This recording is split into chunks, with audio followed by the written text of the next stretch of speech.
This is the part 4 of a tutorial where you are designing and building this keyboard. In this video, we are going to do PCB layout. We are going to connect all the pins in our PCB. If you haven't watched the previous part of this tutorial, links are in the description. Let's start.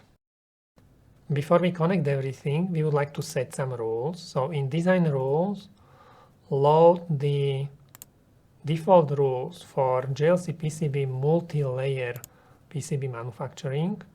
Be sure this one OZ is default, and we are going to use mills. And the first rule what we are going to set is a rule for a via.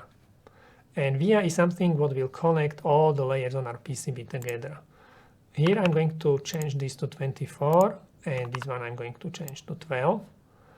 Now go and search for JLC PCB capabilities, and we would like to double check if they will be able to manufacture this kind of via with these dimensions. Okay, so click here, and here on PCB manufacturing and assembly capabilities, check the minimum via hole size and diameter. For multi-layer PCB, minimum hole size is 0.15 millimeter. So it's this. I'm going to check what is it in millimeters, 0.3, which is much bigger than 0.15, so they will be able to manufacture it. And the diameter in our PCB is going to be 0.6, and they can manufacture 0.25, which is much smaller, so they can manufacture these vias, so I can confirm this. Now, to place via, use this button. We are going to double check the settings. Press tab. You can see what are the settings, 24 and 12. Confirm. Left click. And when it's selected, you can see again the size is 24 and 12. That's exactly what we need. When you will be doing PCB layout, be sure all the vias are 24, 12. Very important. Okay. Now we need to make some settings about the track width and about the distance between the tracks. Okay, this distance and the track width. So to do so, we need to know what is the distance between these two paths. The distance we need to calculate.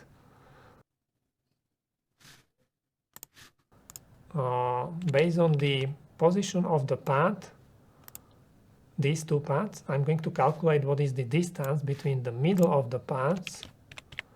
It is 15.8, and minus the path width will give us the distance, 7.9. That's the space between these two paths, 7.9 mil. Okay, so in design rules, what we would like to do, for the minimum track width, we would like to use, we will not use 7.9, we will use 8, because it's nicer number. We just need to double check if they can manufacture it. So minimum track width and spacing for multi-layer PCB is 3.5 mil. Okay, and we are going to use 8 mils, which is much bigger, so they will be able to manufacture it. And for the space between tracks, we are going to use 7 mils. Okay, between the paths it's 7.9. 7 is a little bit lower, so we will be able to route the tracks which will be coming out of the paths from the microcontroller. Now, okay, so this is the spacing between the tracks. But there are all the kind of different spacing, so we need to double check this one because this is a slot, and there are some rules how close you can, this is a special rule, for example. There are some rules how close you can route to a hole, or how close you can put holes together. And usually it's a little bit bigger than the minimum space between the tracks, so I'm going to use 12 mils here. Here I'm going to use 7 again, but line to slot I'm going to change to 12. Here, okay, I'm going to use again 7 and change this to 12, a little bit bigger, okay. Board outline. Again, this is a special rule. We already seen this one. It's this one. It may be a little bit bigger than 7, so I'm going to use 12 again. And this one I'm going to change to 7, but I'm going to change the value here to 12. And also here I'm going to change this to 12.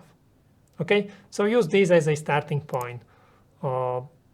If you are not sure exactly how we come up with these numbers, you can double check again these JLC PCB capabilities, but this is good for now, so confirm. And I'm going to try to draw some tracks. So press tab, change this to 8. This is 8 mil track. Okay, we can draw it. And this one, okay, this is wrong path. I'm going to use this one, which is connected to a net. And you can see when we try to draw them close, the distance between these tracks is a little bit bigger than it was before. It's now 7 mils. So the rules are working perfectly fine.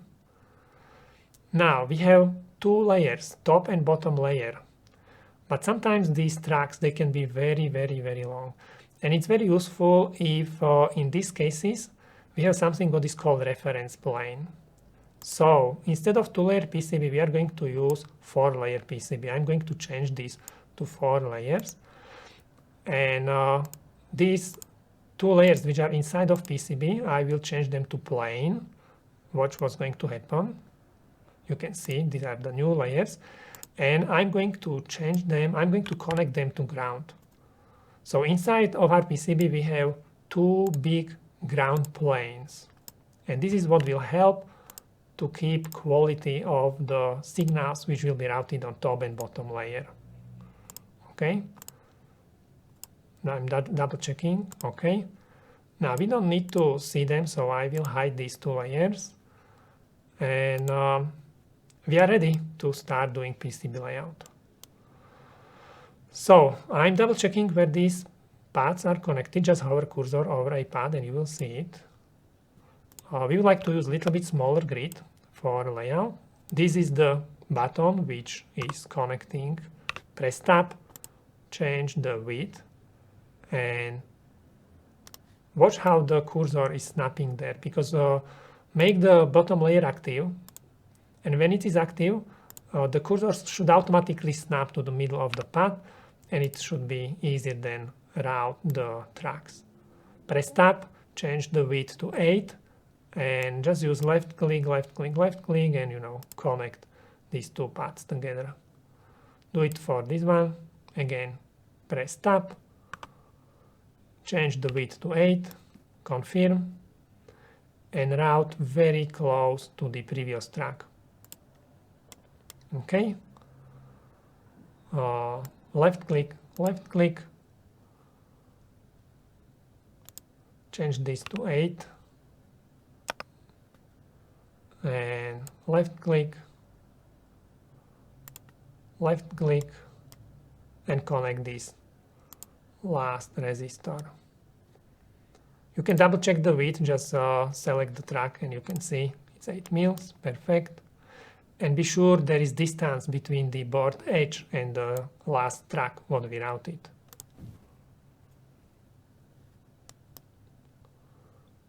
Okay, now the power. I would like to use a little bit wider tracks for power. So instead of 8 mil, I'm going to use 8.1 here. Later you will understand why, because we would like to use it for filtering. Now, use Shift S to change to this kind of view. It will help you. Shift S, okay? And be sure when you place a via, it's 24/12 mils. And later we will connect this on the top layer of our PCB. Press tab, change this to 20 mils because it's power. We would like to use wider track and connect it to this existing via. Ground we are going to connect again to via, use wider track, and this via will be automatically connected to the layers which are inside of our PCB. They are already ground planes, so this via is now connected to ground, okay, to this planes which are inside of the PCB. And this one we will connect a little bit later, you will see, on top layer.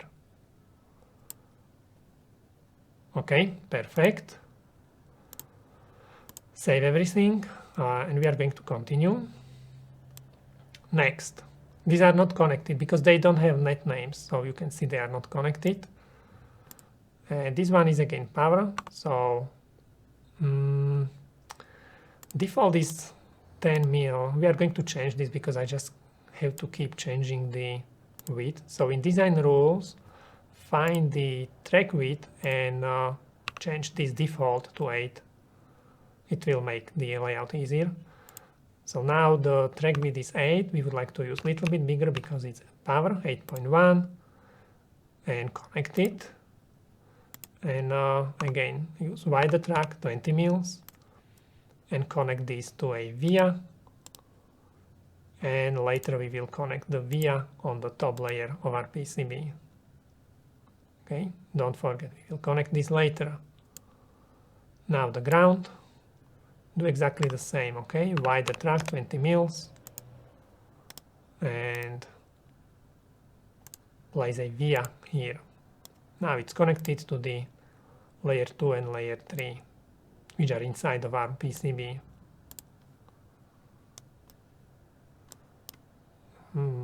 Okay, so these are connected together.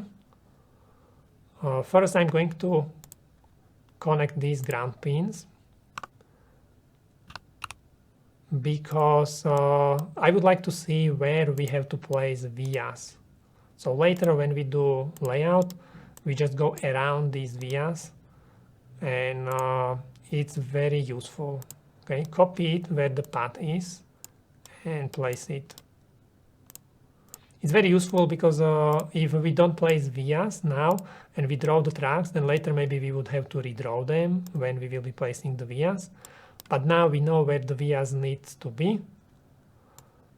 So we can go around the vias and route everything at the first time correctly.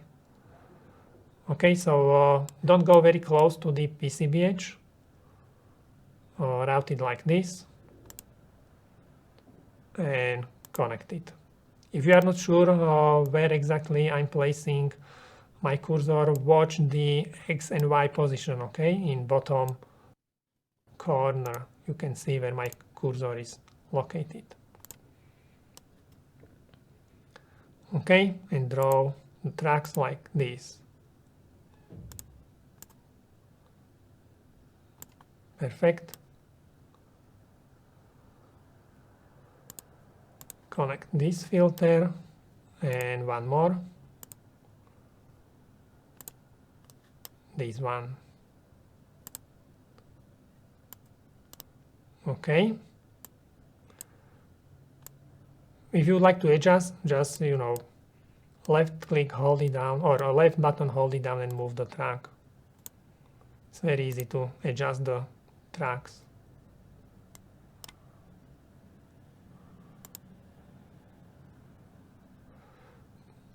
This routing mode is very important. Watch what's going to happen. Okay, when I change it, then you can push all the tracks or you can just go through them. But this is not what we are using right now. We would like to use this, okay? Go around.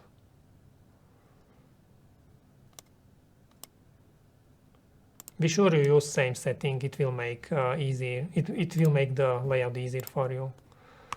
Again, here is a ground, so we would like to connect it and place a via. So when we will be doing layout and routing the other tracks, we can go around the via.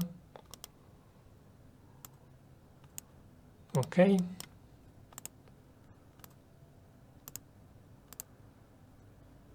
And now we can connect this crystal. It's very important. So first I'm going to put all the other vias around here so I can see where we have space to connect this crystal. So connect this decoupling capacitor,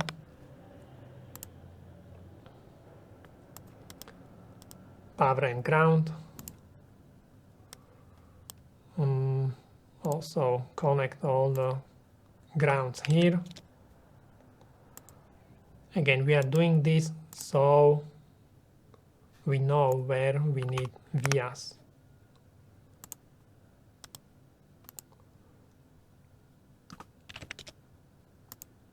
Okay, do it like this. And also here the crystal.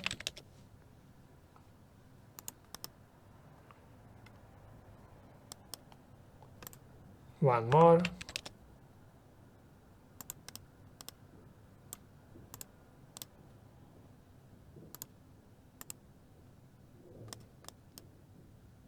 And also here.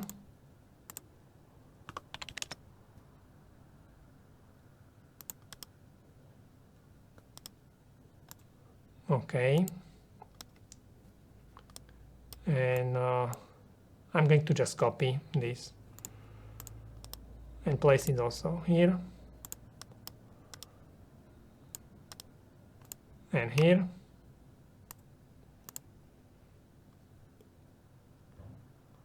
We also need power up here.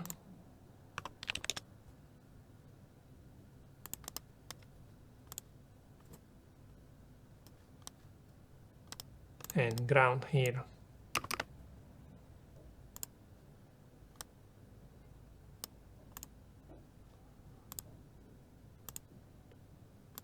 Okay. Now we can clearly see where there is some space. So connect this and this. Be sure it's 8 mils. You can see now when we are using when we set the default track width, it's automatically using 8 mils. So it's good.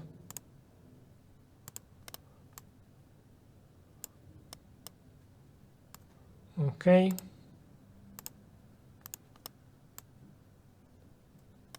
Okay. This is simple. Also this is simple. And connect the last one here. Perfect.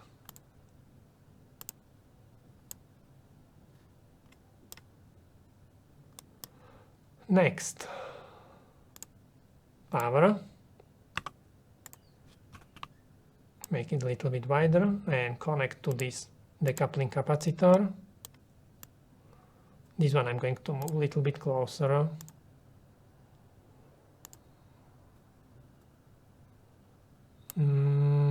But I'm going to change this setting because I would like to be able to move the tracks together with via. Okay, this is much faster.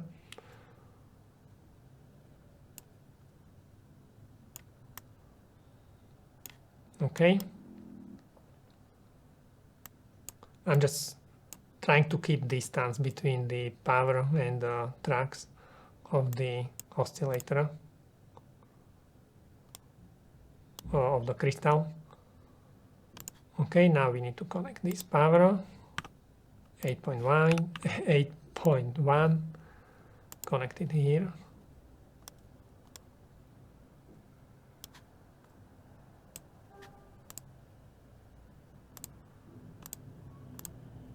Save, keep saving, okay, so you don't lose your work just in case. This is connected up here. So what we are going to do, we are going to only route a little bit of part of this track. Okay, we are not going to route everything at once. We will just go somewhere here and then later we will continue. Right now we just focus on this microcontroller. We would like to fan out all the pins. It's called fan out. This is what we are doing. Okay, we need to be sure we are able to connect all the pins around this microcontroller. Oh, this is reset, very important track.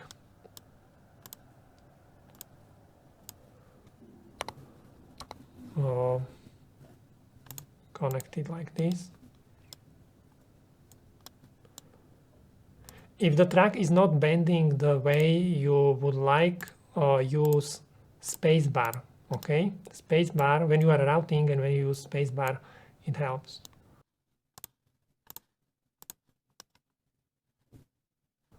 Now the grounds.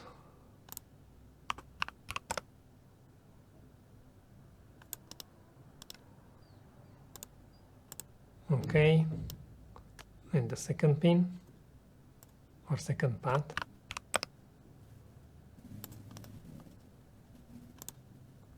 Okay.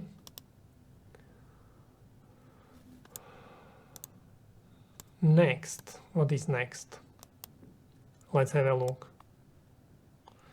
This one, oh, it goes up.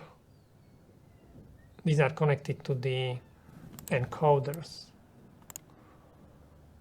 So again, just go out of the microcontroller somewhere here and place a via, and later we will connect the rest of this net.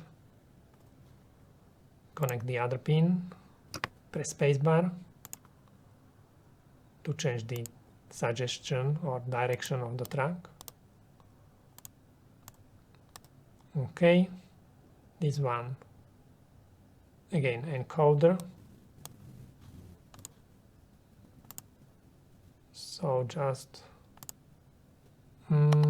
maybe like this. This will be maybe better because there is not much space. We need every piece of space which is there.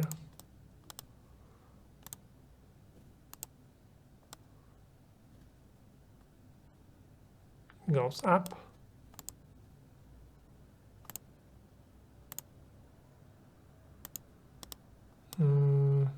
Maybe here. And this one also goes to the encoder. So just place it or route it like this, okay?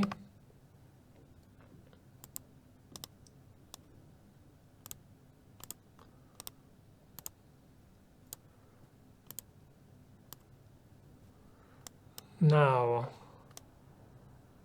what is next? Power. Let's have a look. We are going to connect all these power pins. We are going to place all the vias which are needed for powers.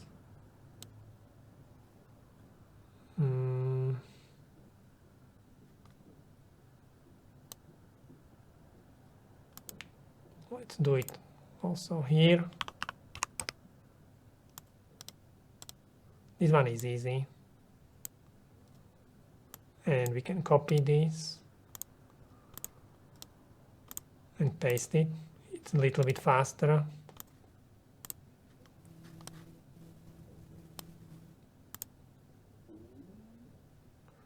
Not much space here for all these tracks.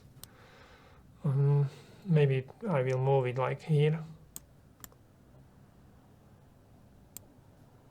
Okay.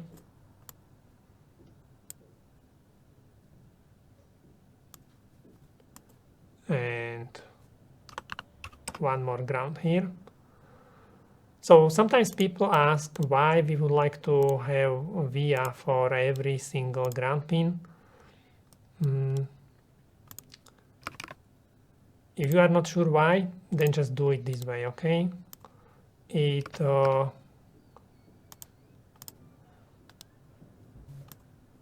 All the pins, they should have at least one via. Some of them, they even need more vias, depends on current, for example. But, and only use one shared via between multiple power pins if there is no really other space. Basically, this helps to keep power delivery as good as possible.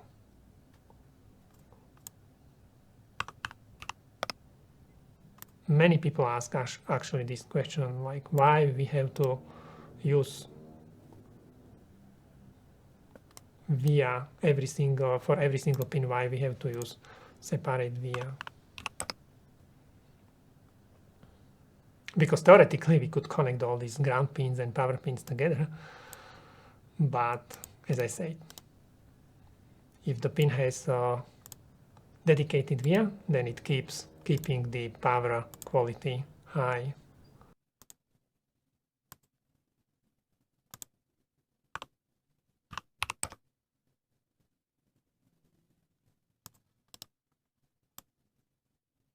Keep connecting. You can see you can change the track width even when you are already drawing a track. So basically in the middle of drawing a track you can change the track width.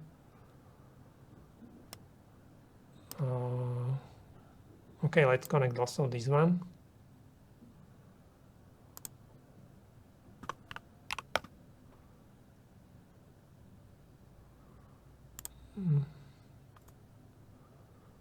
This is very tough. There is really not much space. So be careful how you are routing this.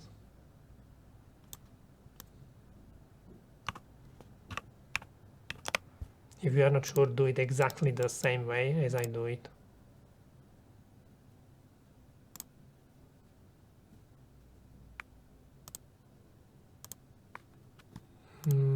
I'm correcting this, okay? I forgot to change the width to 8.1 mil. Okay, I'm going to save everything. And let's have a look what width is. They all go up. These are the LEDs.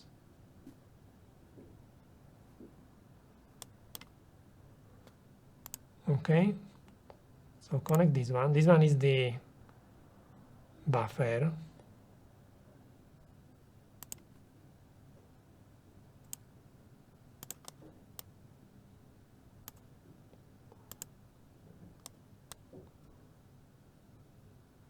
Okay.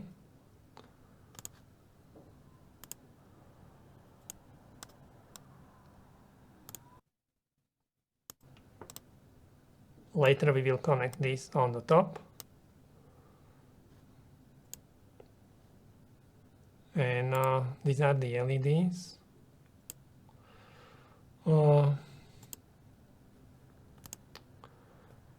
We will try to go with two of them somewhere here,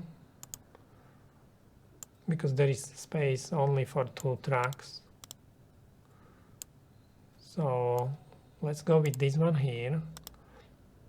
And two of them we need to somehow connect in this very small space. Maybe like here. Okay.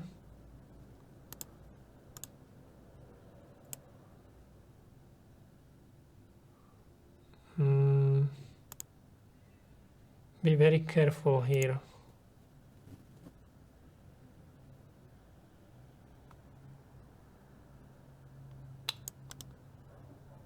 Let's try it this way. No, okay. Not much space. Okay. Maybe I try to move it.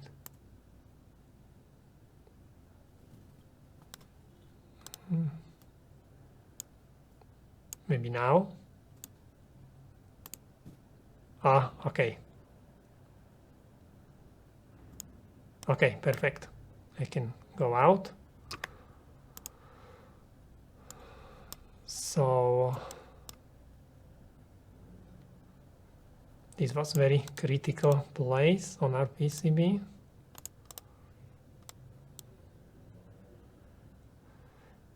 You don't want to go very close with tracks to the opening for the LEDs, okay? Now these, which are connected to the flash and USB, and then these powers. So first the powers.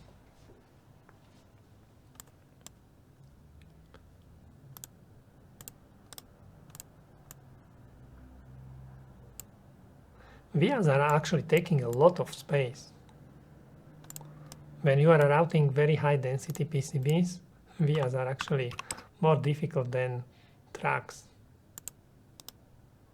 Especially this via what we are using, it's quite big, but I decided to use this via because it's cheap for manufacturing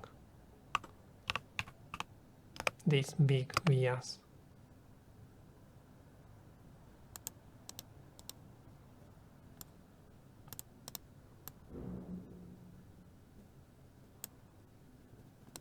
Okay, now the ground.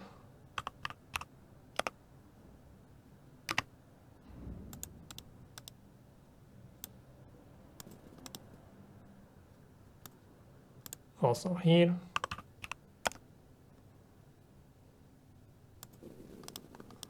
Don't forget, we will need a lot of space for the signals which go to the flash. So I'm going away with these ground vias.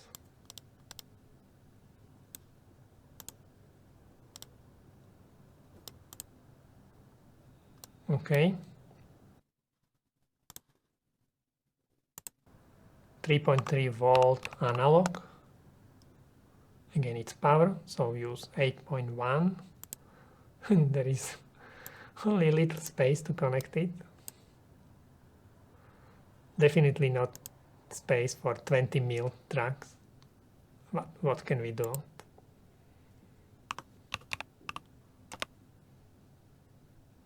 Also this one.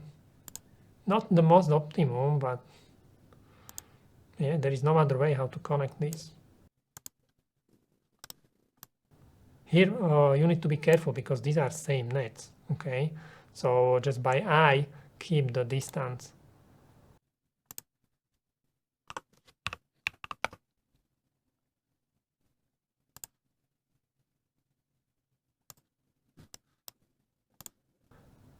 We could place the capacitors on the top side of our PCB, but as I said, we would like to keep the board assembly cheap.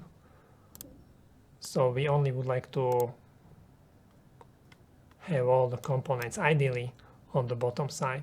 Now these are very special pins, so we will connect them a little bit later because these are differential pairs. So let's continue here. Power 8.1. Again, this is special because they are same. They are connected to the same net, so theoretically you could connect them together without keeping the 7 mil distance between them. So be careful how you draw them. And now this. There is not enough space to route between these all these components, so we will change the layers. I'm going to place a via here. We have to change layers. So we start on this bottom layer, then we will continue on top layer, and then we will connect the chip again on the bottom layer. Try to find place for these vias.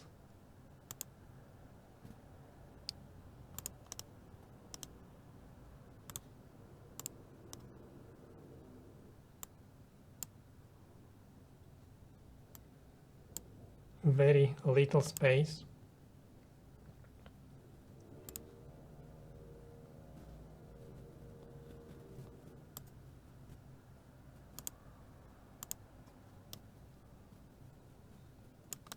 Okay.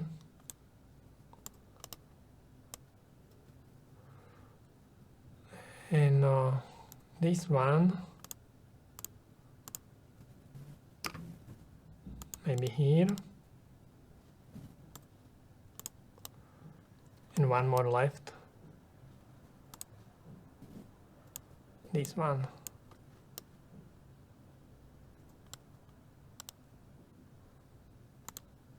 Okay.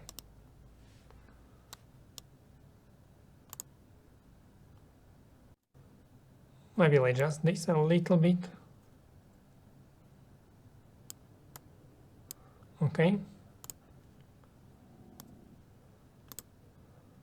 Save. And let's continue.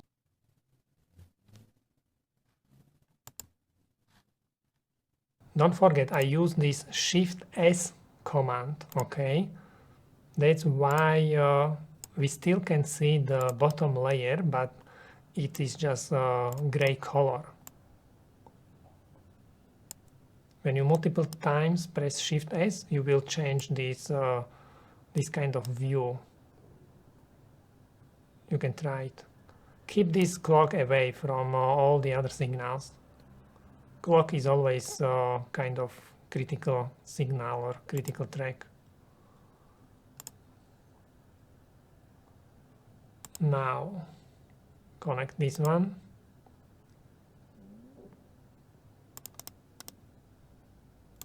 Place via, so we can go on the bottom layer.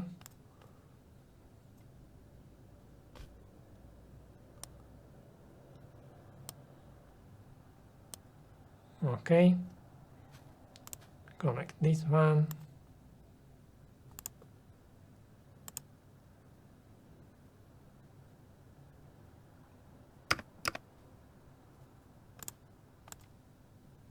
Like this. And we are still using this routing mode around, okay? So we can go around the existing paths.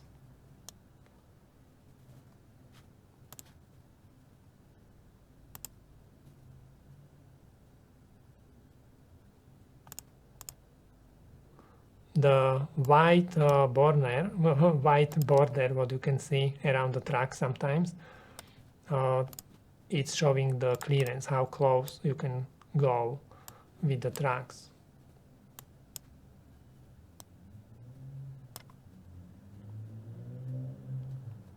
Okay, next one.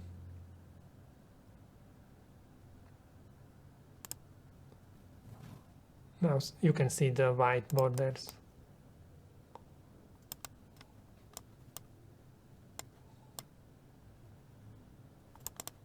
Okay.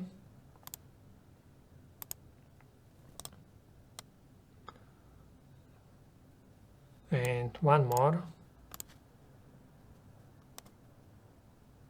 This is power. So later we will need a lot of space around that 1.1 via. So we still need to route very close to the existing tracks.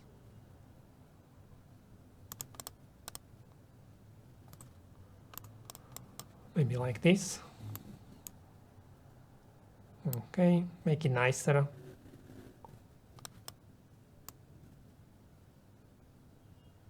And keep space between tracks. Because, you know, if tracks are routed very close to each other, there can be something what is called crosstalk. And basically, if signal is running through one track, then noise can be generated on the neighbor track, which is routed very close, which is routed very close. If you would like to know more about crosstalks, I created many free YouTube videos on this topic, or as I always say, you can have a look also on our online courses, okay? And you can learn more about how to do PCB layout properly.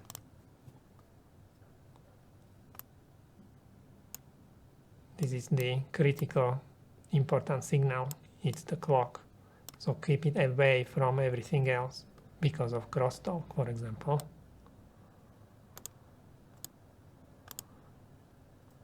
And don't forget to save. Now the vias around the powers here. So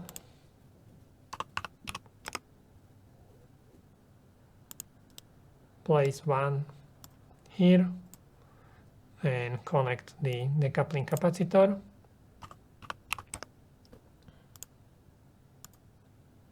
Okay.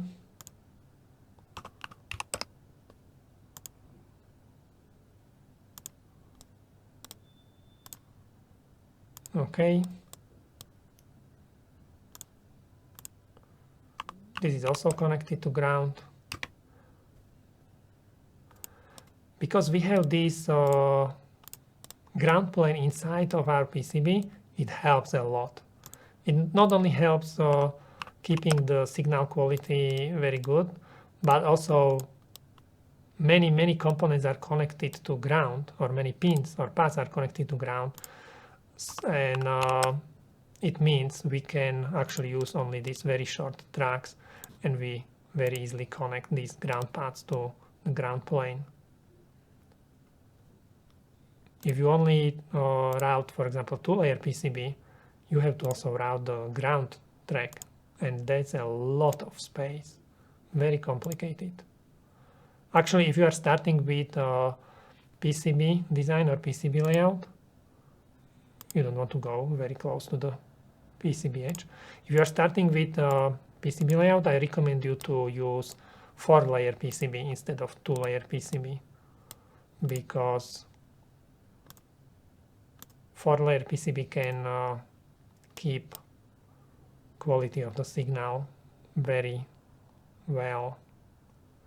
Let's connect this. So we need to go up here. And again, we are not going to draw the whole connection, only up to a via. And later we will connect it. But almost everything around the microcontroller is now ready. This is the most difficult part of this layout. In the other places we will have a lot of space. Okay. Make it nicer and keep space between tracks, as much space as possible. And here we still need to somehow connect this. So again, a track on bottom, and then a via, and then we will connect it on the top.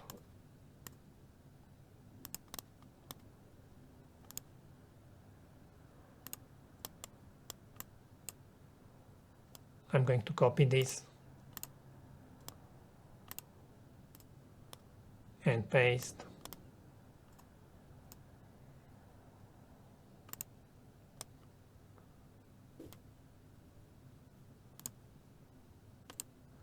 Okay, save.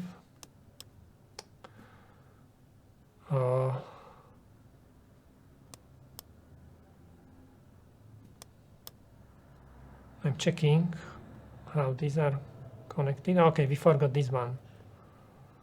So maybe go around.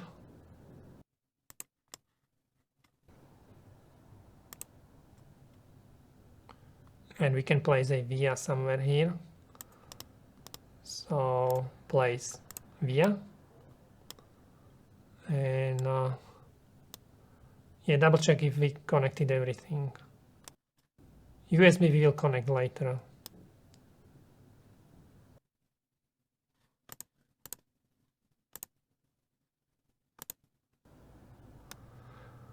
Okay, now let's connect this. So I would like to find out where this column 0 is connected. So select it, and here it is. Okay, so on top layer we are going to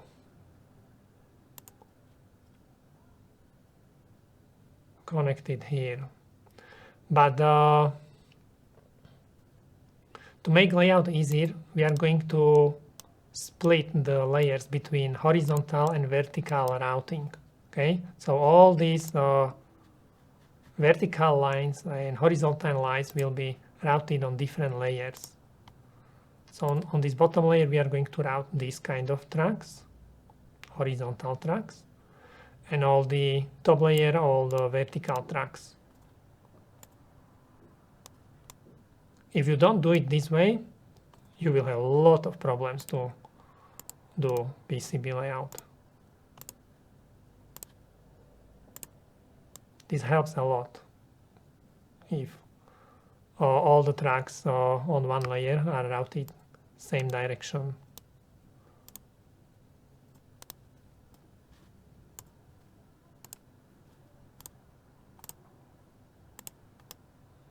Okay, and continue up.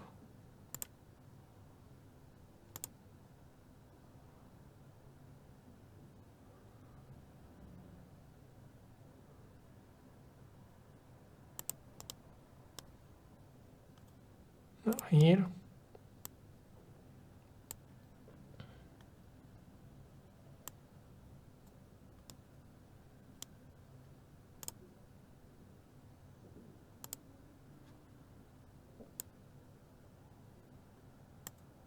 And one more, because also the encoder is connected, or the switch of the encoder is connected to this column.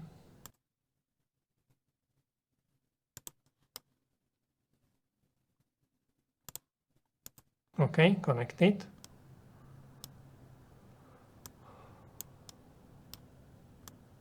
Make it a little bit nicer.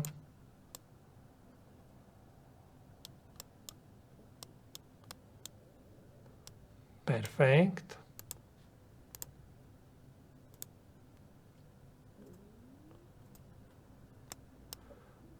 The next one is going to be this column 1. Very similar connection. So again, continue on top layer.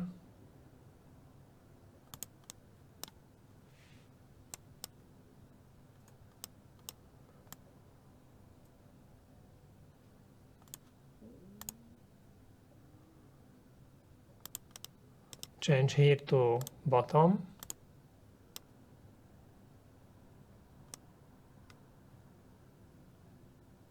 Double check where it is connected.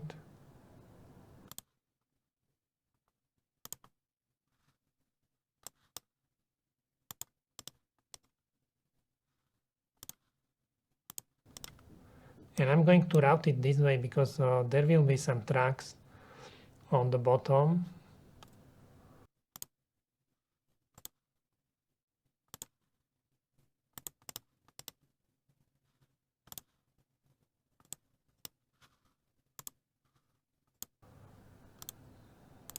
So I will connect it like here, okay? Because there is the diode. We need to connect the diode later.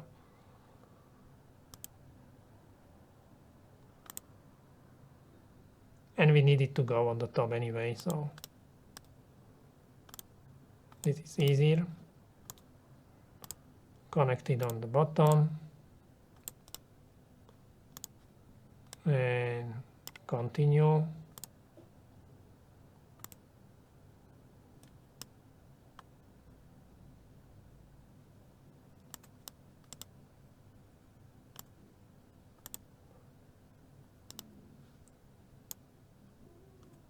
Okay, the buttons are connected. Only what left is the encoder. So go up and connect the encoder.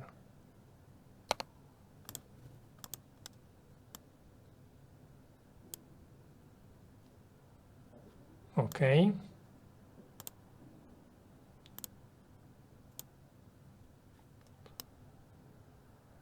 And the last one, last column. Again, very similar.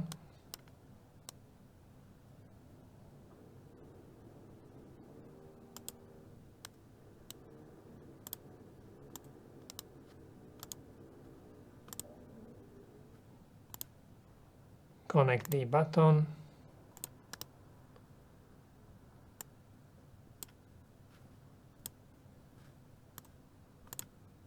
continue. If you will be doing a layout for your own keyboard, also do it same way, okay? Split the tracks on horizontal and vertical, and it will help you to connect these metrics.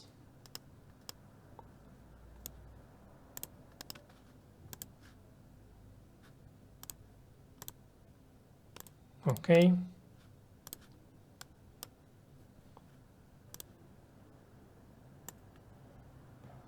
And let's go up here.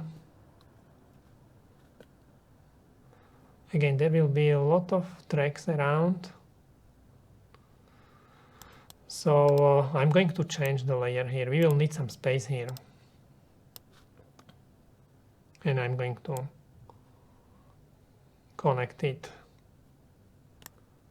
here. You will see later.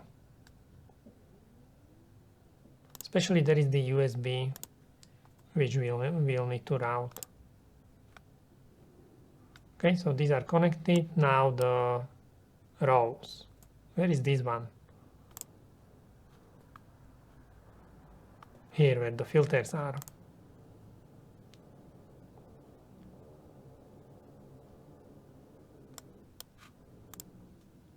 Okay, you can see where it is connected. So go up.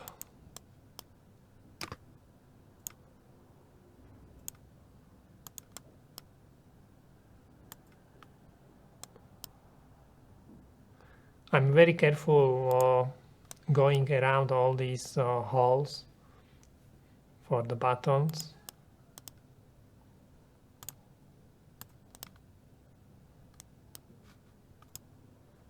Change layer. And you can see they are all connected to these diodes. Or this is connected to the diodes. So connect the first one.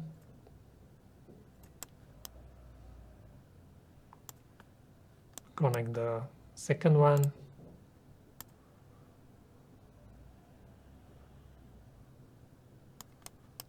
And the last one. And also connect these. These are very simple connections. Okay, and also here. Perfect.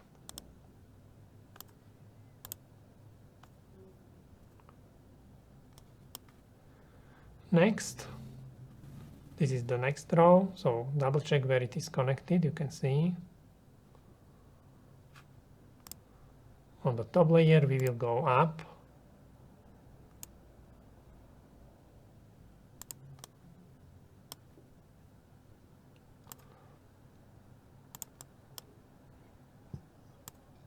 Keep space between the tracks.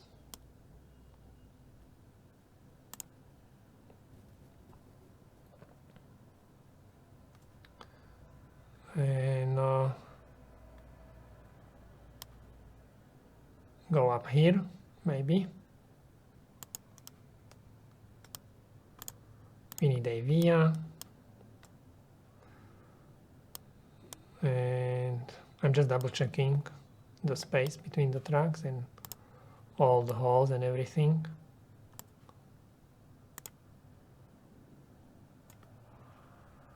Connect the diodes. See, these are quite easy to draw, or it's much easier than doing layout around the microcontroller, but still it's quite time consuming to connect all the pins. This is why connecting boards with many components takes a long time, because you have to connect every single pin and it takes time.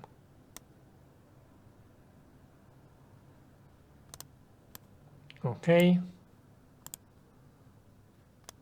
The next row, where is it connected? Here. So again, we need to go up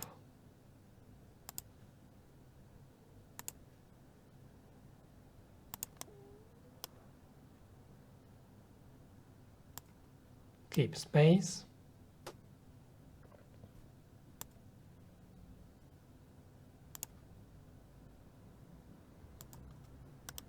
Okay.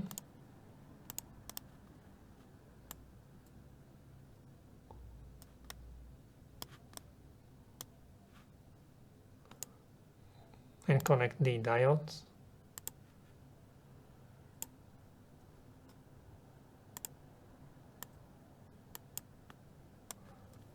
Again, notice I'm very careful not routing too close to the holes in the PCB. The holes are for the sockets and the holes for the switches.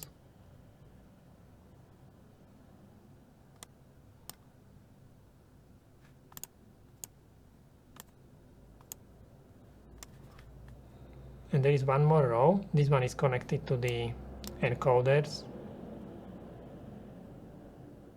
So we need to go up.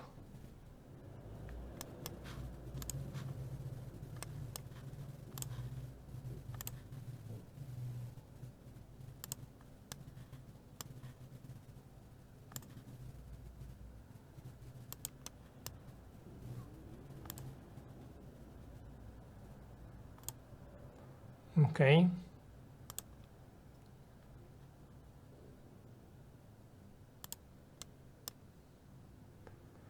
There is not much space, so I need to go a little bit differently, maybe like this way.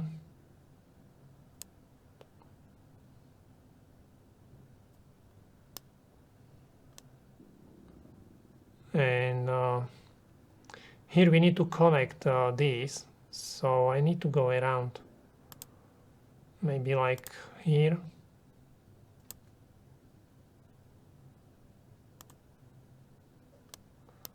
Then go on the bottom, we need a via, and connect the, see, there will be all the vias for these capacitors. I'm just double checking if it's not very close to the holes. And then we will connect the diodes which are up.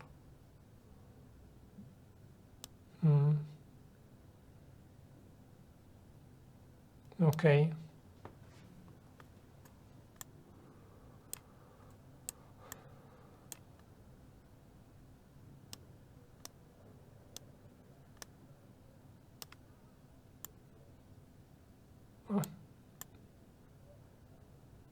Okay.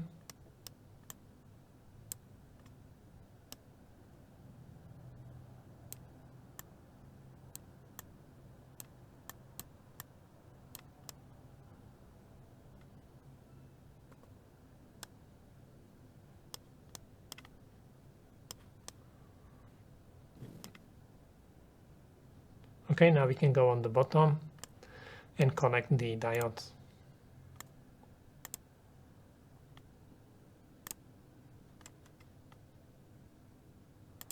This is easy.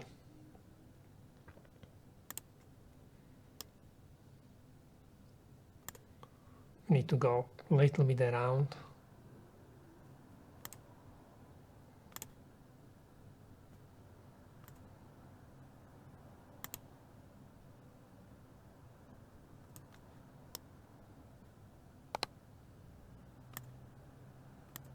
Okay. And these short connections, 1, 2, 3.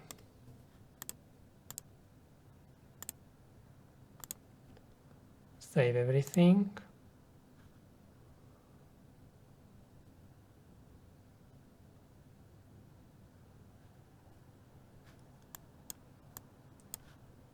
I'm just double checking the distance between the holes and the tracks.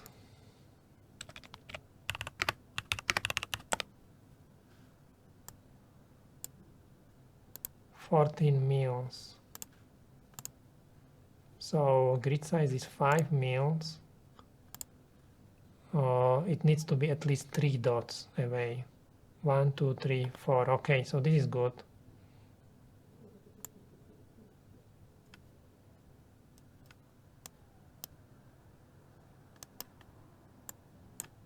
But just in case, I will move it away, because if you place it too close to the holes, they may not be able to manufacture it. Okay.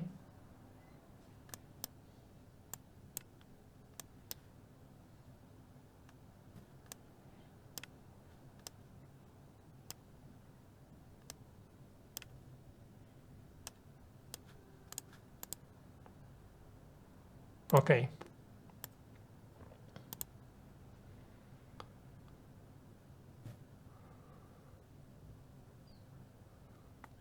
What is this? Encoder. So let's continue here. We need to go around because there is no space. And I will adjust the position a little bit later. Now I just would like to see how we could connect it.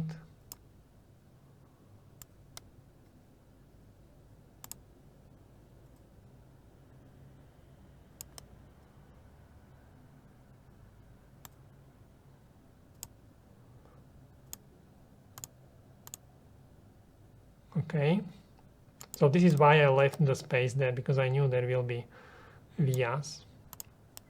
And also we need this connection.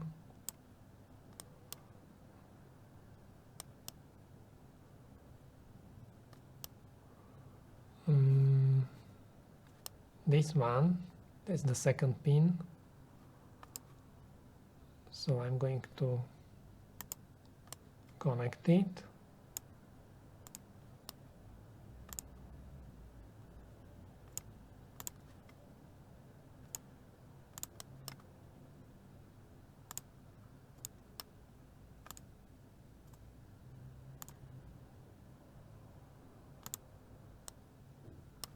Almost there.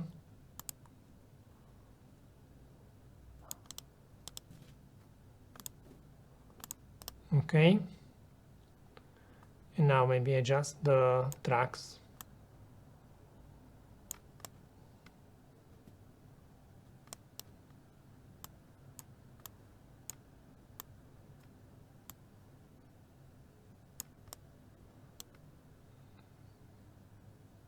Okay, maybe move it a little bit.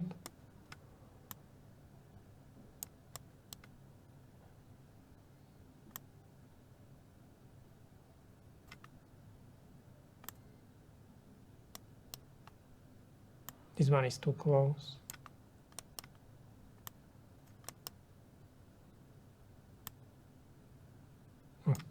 Oh, okay, like this.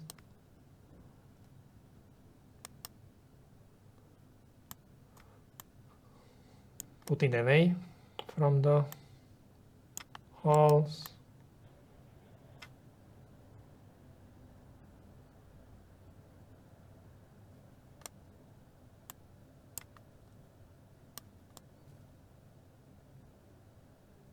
Okay, this looks good.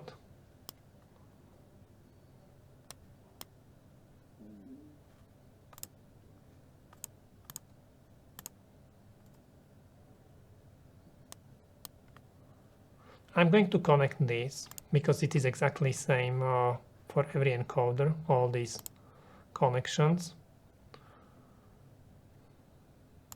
So once we connect it here, we can then simply copy and paste the layout to the other encoders. And it's very simple layout.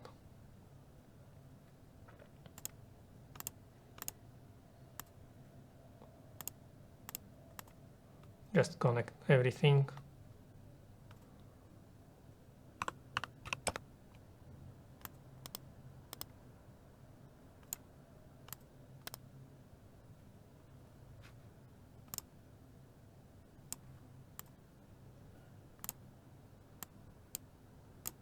Oops.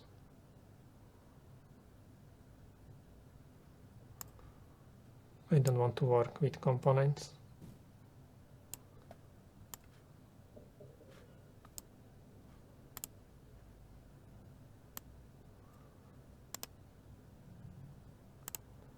Copy, paste,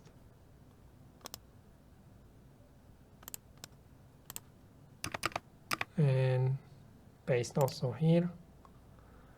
Oops, there is track on the top.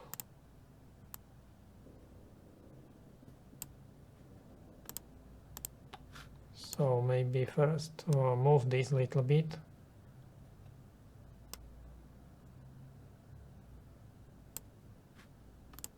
And let's try again.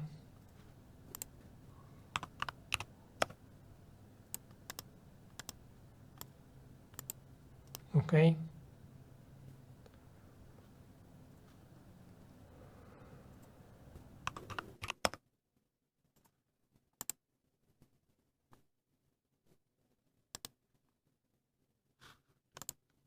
I only would like to work with vias and tracks. We can select the layout what we created. Now copy and hold it here in this pin and paste to this pin. Okay, so we don't have to draw manually this block 3 times. We can just draw it once and copy and paste. Okay, this helped a lot.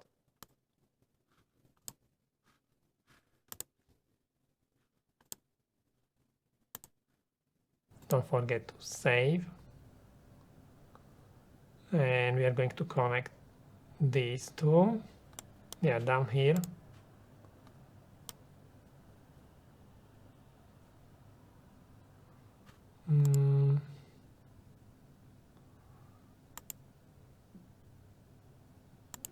So maybe go up here like this.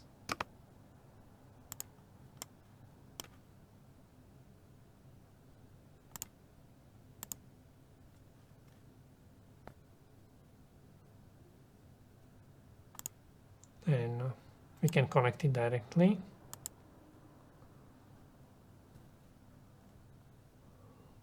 Also the second one. Go around because there are still many pins, so we need to keep space.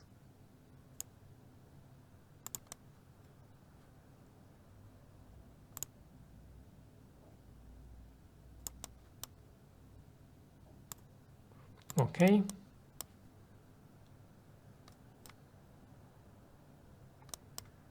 Maybe we can move this a little bit.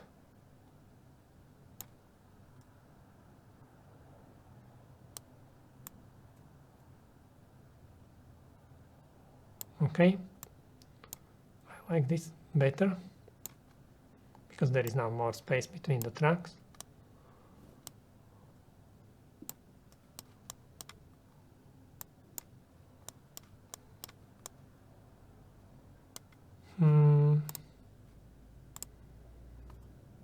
Save.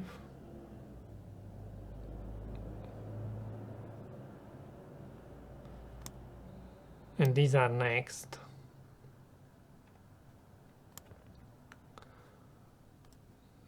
How we are going to connect them?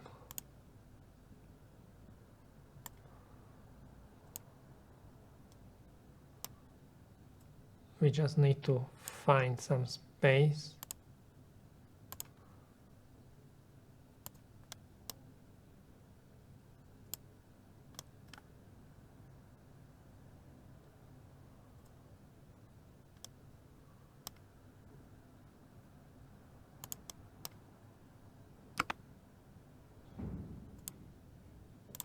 Okay. Almost there.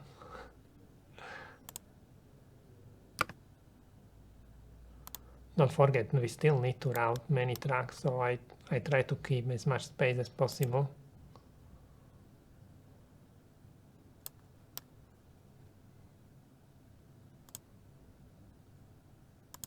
There are all the LEDs what we need to connect.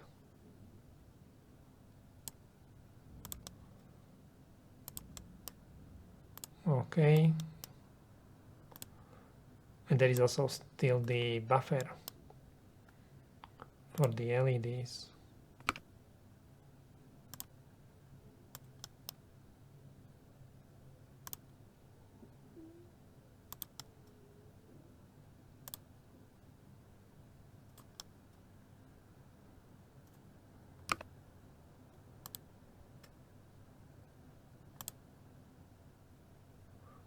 Okay, and basically the encoders are connected.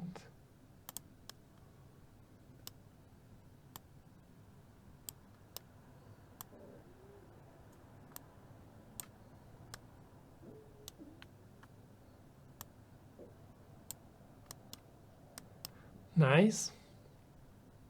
Just double check. This is close. Okay.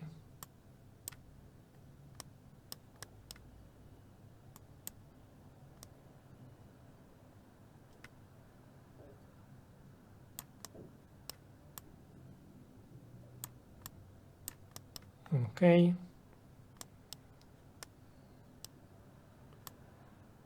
Move this away a little bit. This one is very close. I still need space for this one.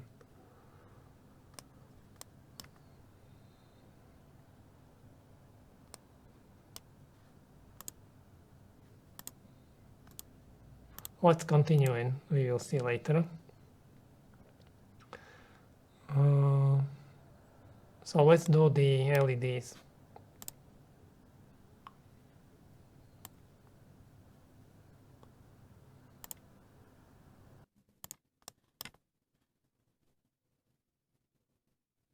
We need to move them up.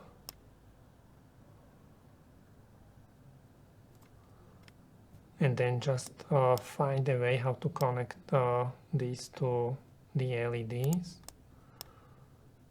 So go up, change layer, and here we can connect it. Okay, so on the bottom we can go closer to the LEDs.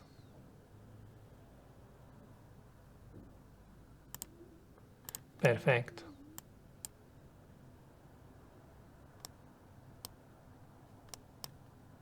We can connect also this. Change layer because the LED is on top layer. And we can just connect it.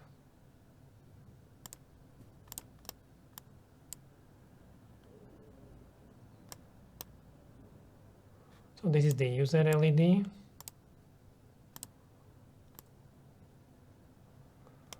Now let's have a look on the RGB LED.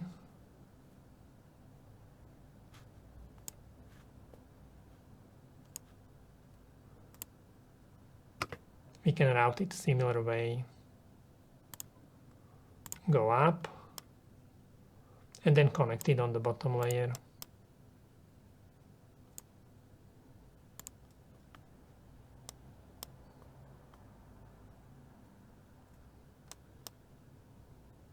Maybe like here. Don't place vias too close to each other, because then on the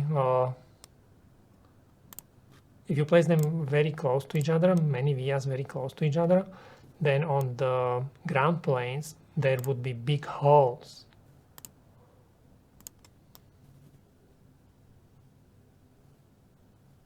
Later I will show you what I mean. You need to have copper flowing between the vias on these other layers. There has to be enough space between the vias for the copper flow between them.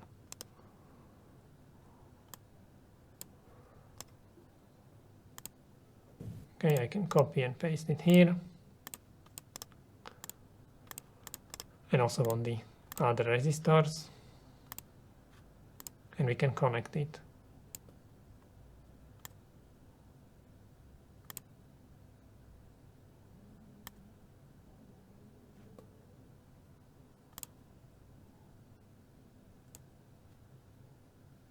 Okay.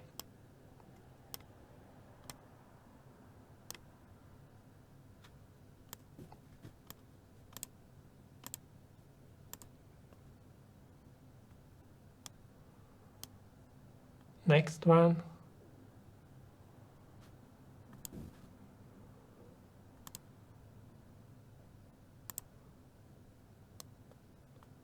Very similar.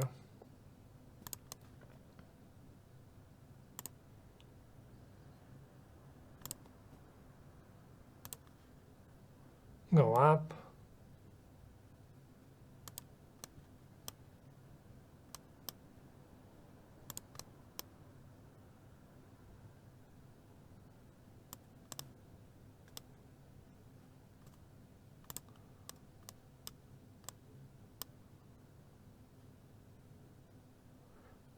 I'm just double checking the space between the tracks. So it looks nice.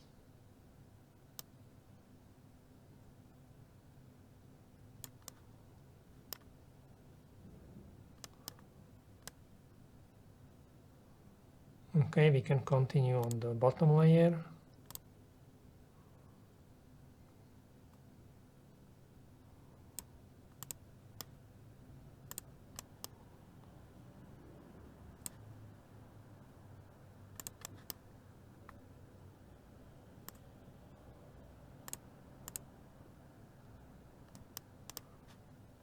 And finish on the top.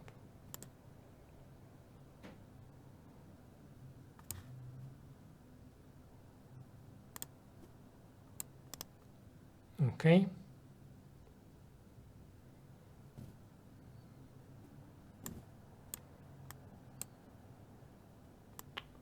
Maybe move these tracks a little bit. I don't know, do it the way how you like it.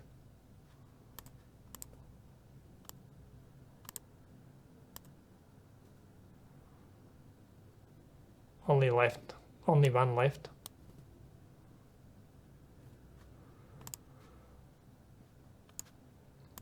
One very long one.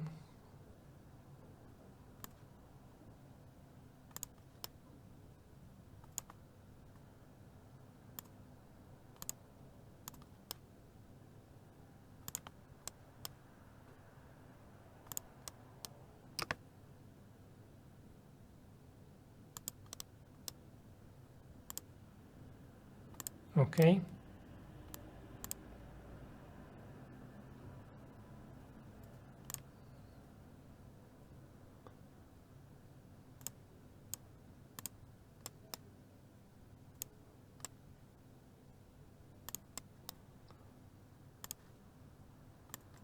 And connect this one.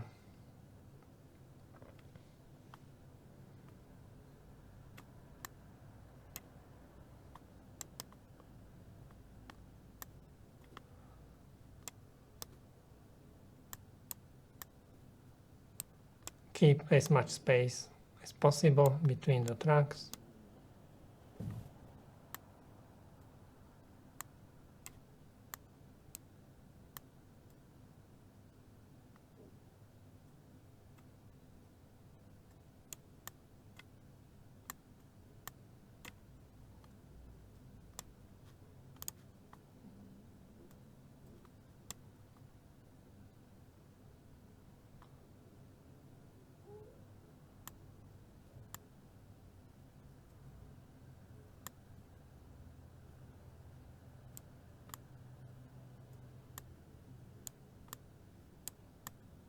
Okay.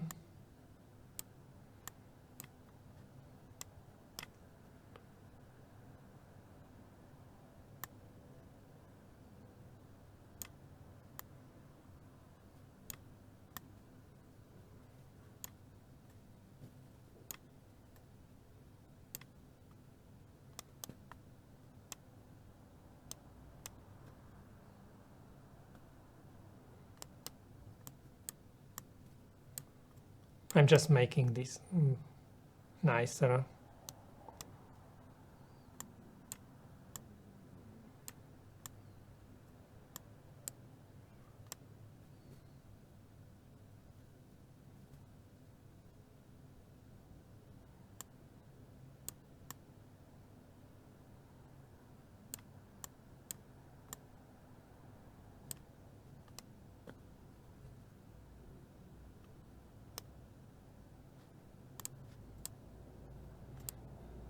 I'm going to save it.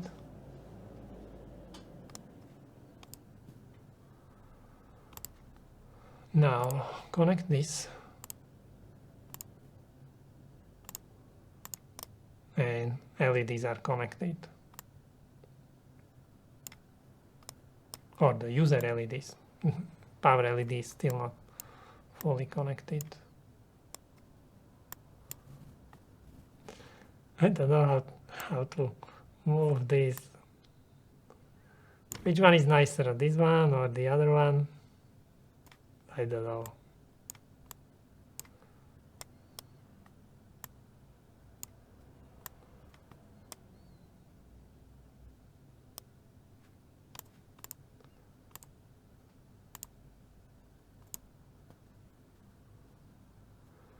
Here are some pins what we need to connect. The USB. So search for USB differential pair track impedance. It says 90 ohms. Now search for recommended digital track impedance.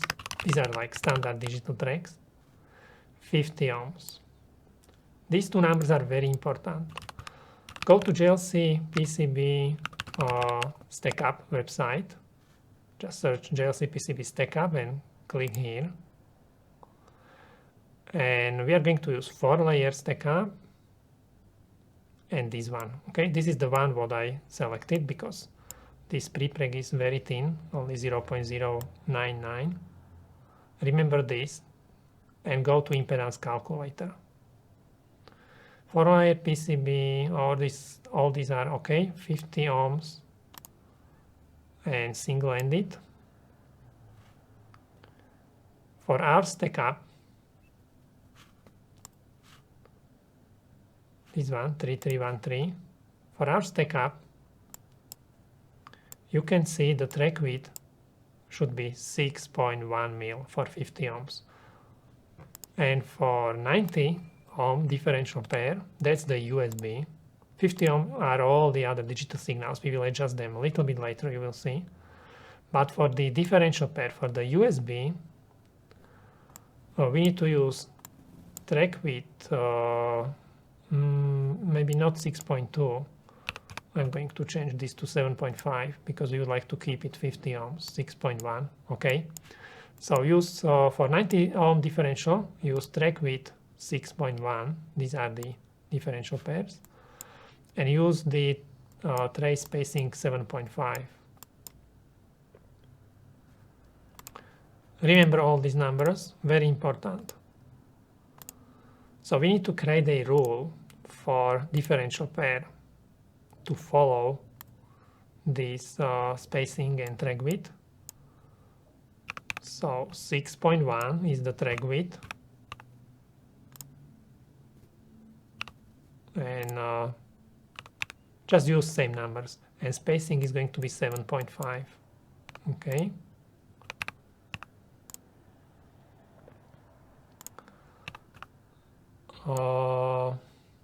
Okay, double check. 90 ohms.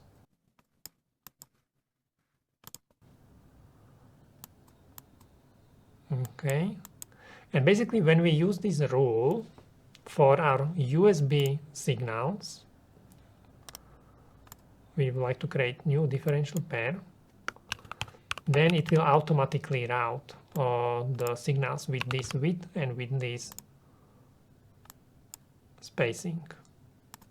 So we need to specify differential pairs, USB differential pairs on our board. There are two of them. One which goes from the microcontroller to the resistors, and the second one between the resistors and the connector. And now these two differential pairs need to use the differential pair rule which we set up here, okay? This is the differential pair rule, 6.1 and 7.5 mil. Now, when we try to route these USB signals, it should automatically use the correct track width and track spacing. We need to double check. So track width is 6.1. Okay, perfect. And the spacing I'm going to measure. This is 13.6 minus the track width 7.5. Perfect. Okay, the rule is working perfectly fine. We set up the track geometry for USB differential pairs based on the JLC PCB stackup. Go to settings and double check these hotkeys. So there are some shortcuts for changing layer during layout, Alt T and Alt B. And it means when we will be routing these differential pairs, when we press Alt T or Alt B, we can change the layers and the vias will be placed automatically like this. But I don't like this placement because the vias are very close to each other. And you remember there are special rules how close the holes can be drilled to each other. So I will rather place these vias manually just to be sure they are not too close to each other. So place them like this. Use the same position. And I'm going to place also this one.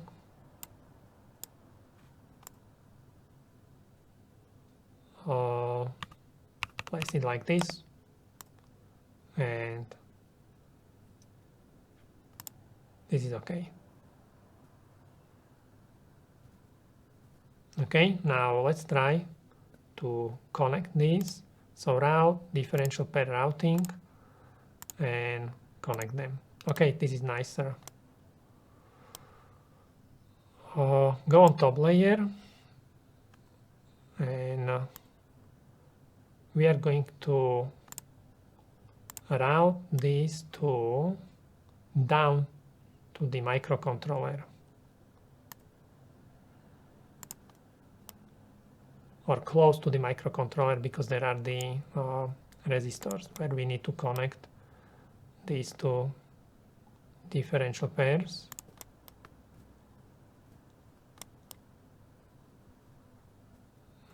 Routed like this. I can see the resistors now. So go maybe like here. Now place the vias first.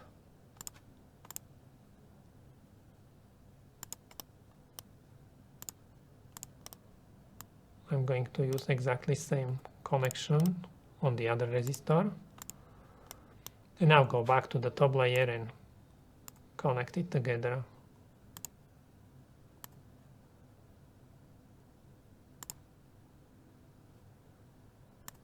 Okay. Perfect.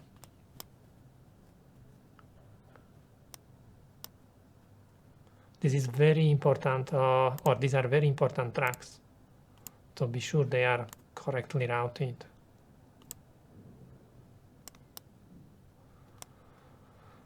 This is a little bit tricky.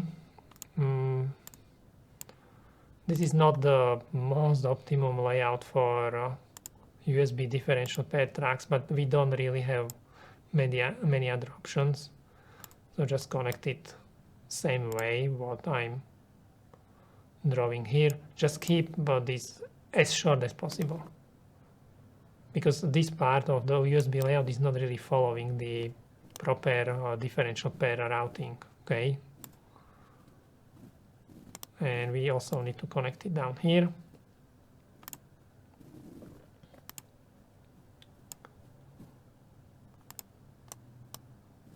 This is easy.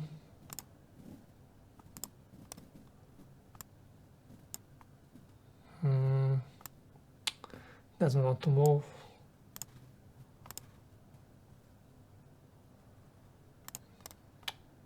Okay.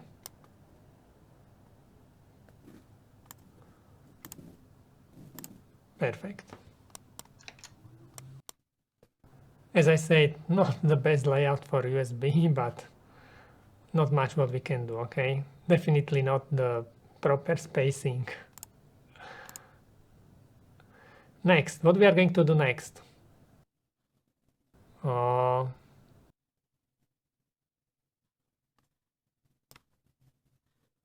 Let's start down here with the LEDs. So I'm going to connect this ground pin.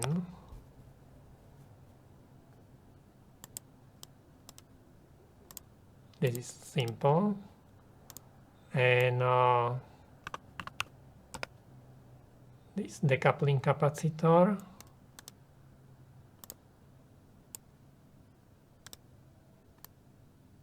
Okay. And power pins.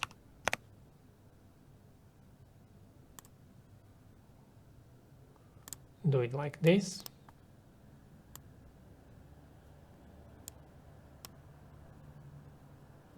Okay.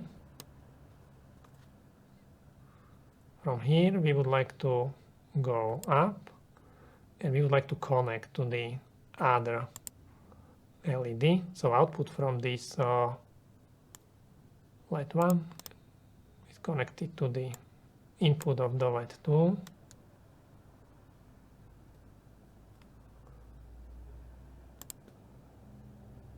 And maybe what we could do,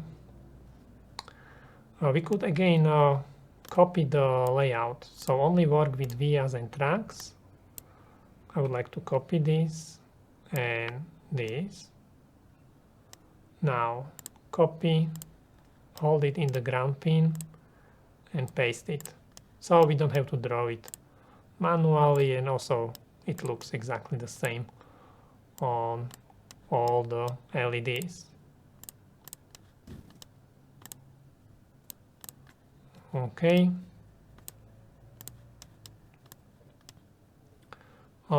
Not here, this is a little bit different. And also this connection, maybe we can copy it. So copy, hold it in this input pin and paste it.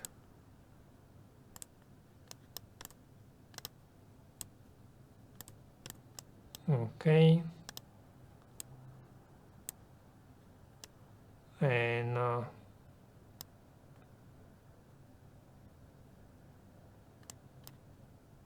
I'm checking how to connect this. So I can copy this connection, paste it here.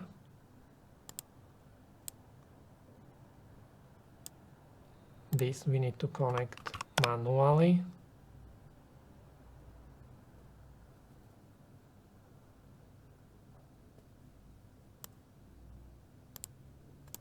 Okay, I like this. And we need to draw a connection from this output to this input.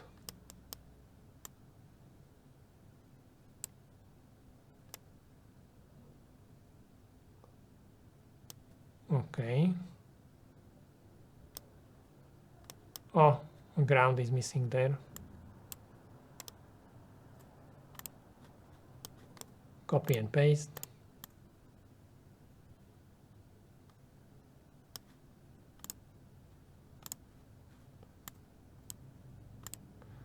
Perfect.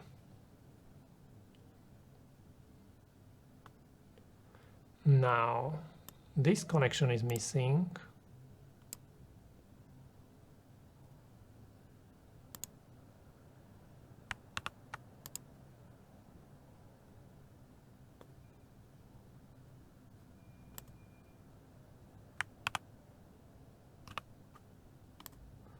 Okay.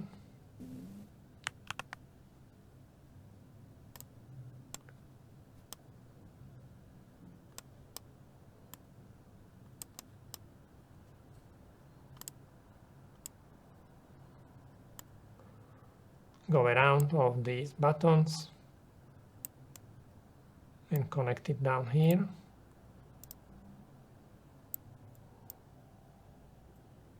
Oops.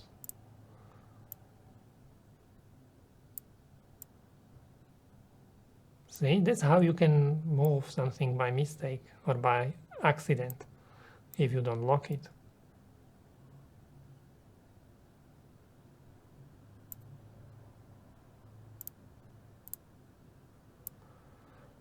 And also this connection is missing.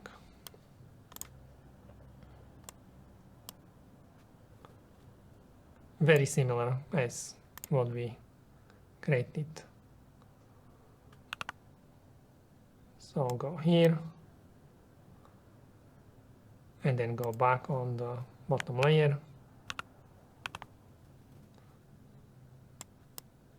and connect the LED.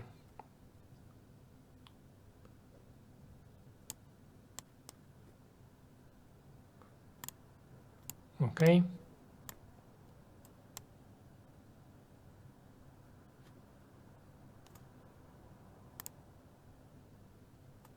I will redraw this one a little bit,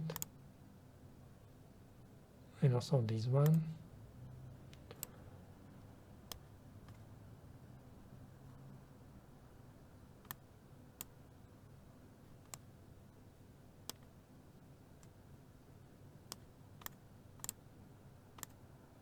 Save.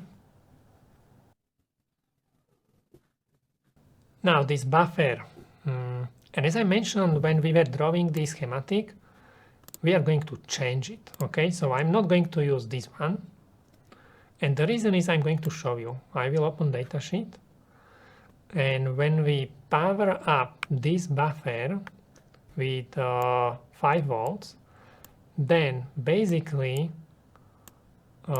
it may expect up to 3.33 volt to be on the input to change the output to high.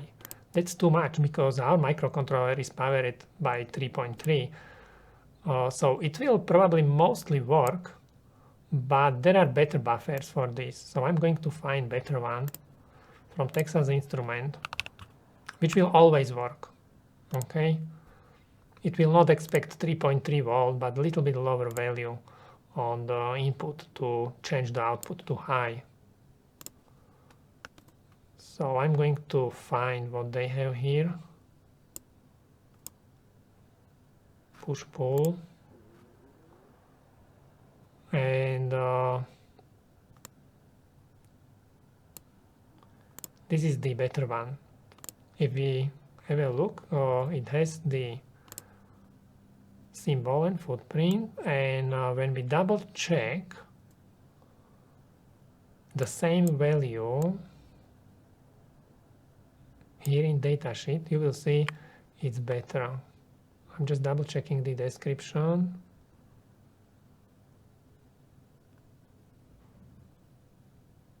Okay, everything looks okay. You can see this is exactly the kind of chip what we need to go from 3.3 volt to 5 volt logic. It's specially designed for this feature.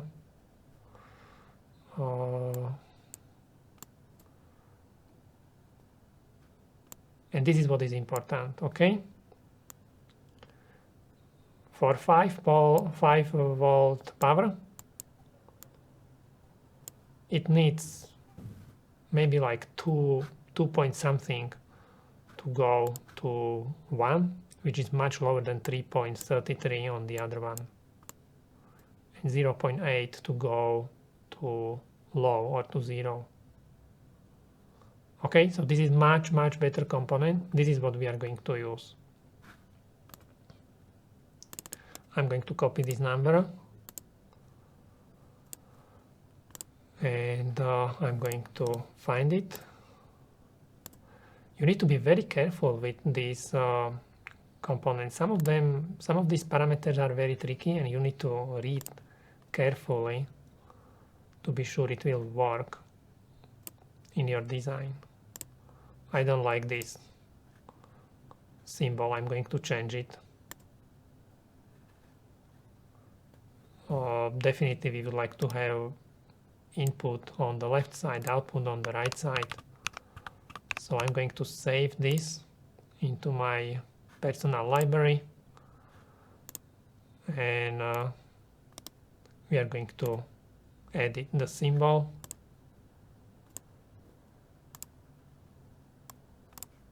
We would like to make the pins a little bit longer.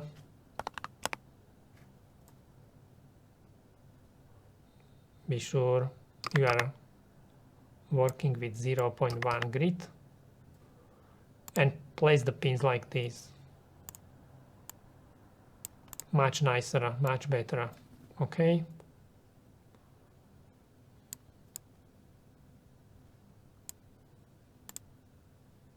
Save. We can close this. Or we can delete this. And I'm going to place it into our schematic. We are going to use same designator, so change this to 103, delete this, move this a little bit because it's a little bit bigger, and just connect it. Okay, perfect. I'm very happy with this new level translator. Save it.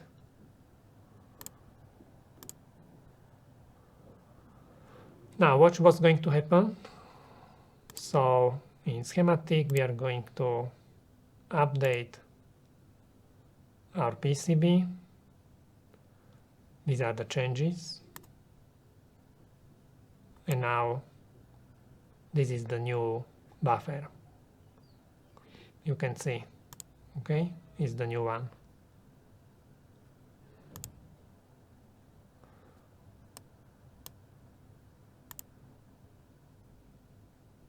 Now we can connect it. So save first, and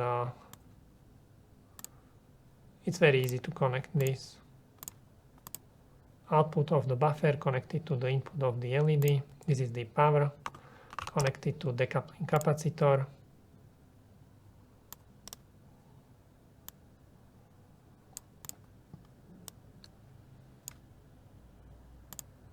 Ground of the decoupling capacitor. Ground of the buffer.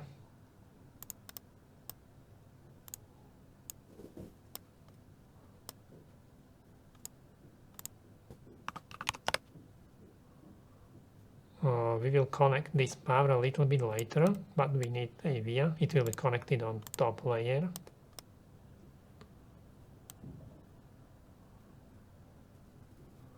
And we still need to connect the buffer to the microcontroller or to the series termination resistor close to the microcontroller, which is down here. So go up.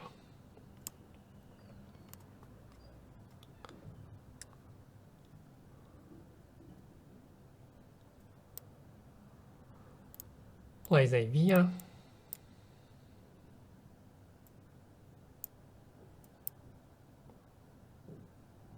Okay.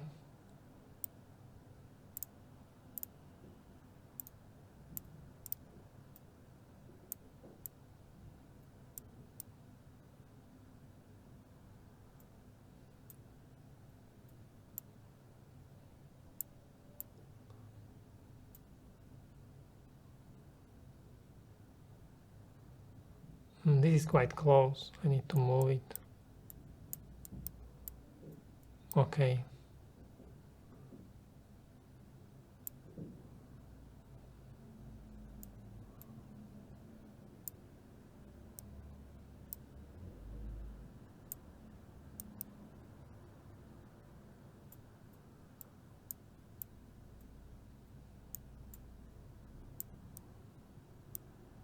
If possible, move it away from the holes. And we can continue and connect the buffer.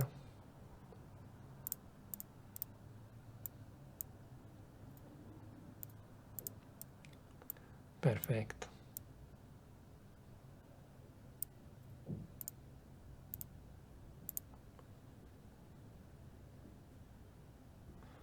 These two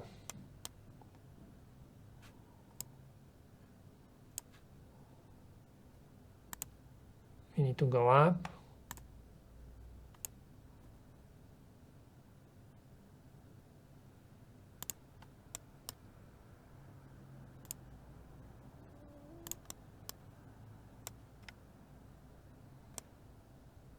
Okay. and place a via here.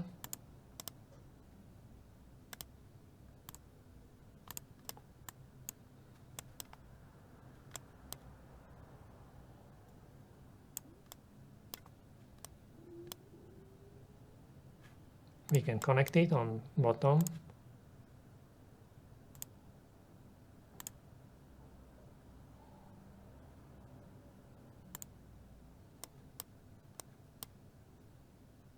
Nice.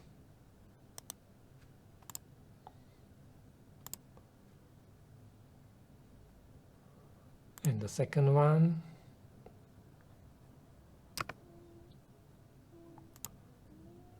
So these are the signals for debugging, which we are not going to use, but you may find them useful if you will be developing your own firmware.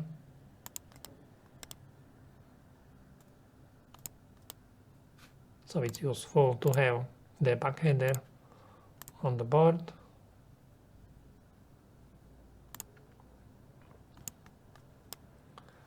And as you can see, it's very simple to connect it. So why not? Okay.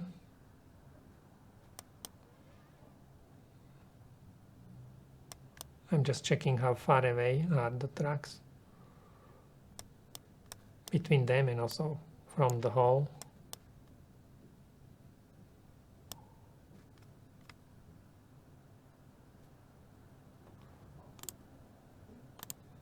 Okay, save everything. And what else? Up here. And this is the LED. And these connections down here.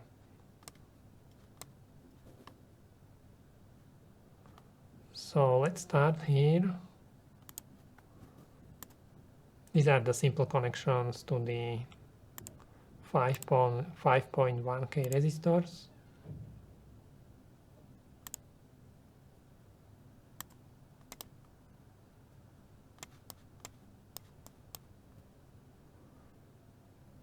These are the filters.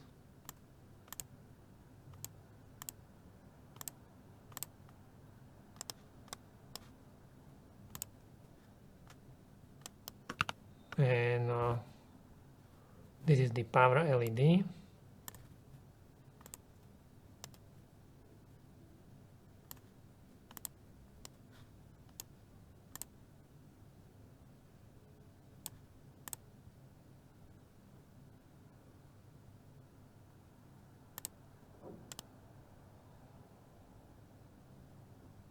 Okay.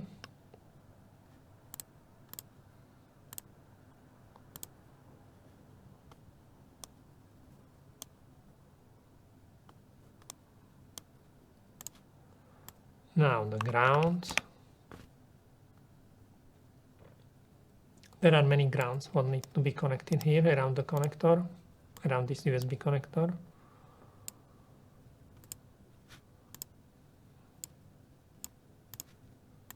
Okay, so same is on the other side.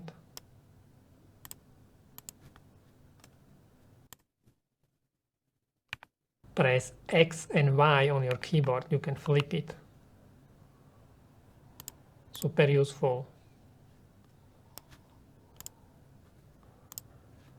And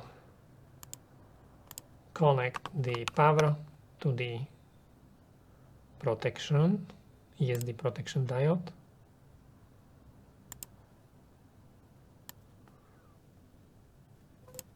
Connect it to the capacitor and place a via here.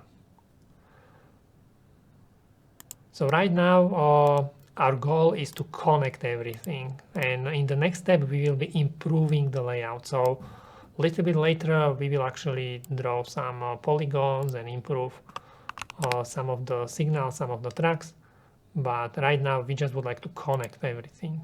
Okay, so connect this ESD protection and power, This is the power for the LEDs. And we will need a via here.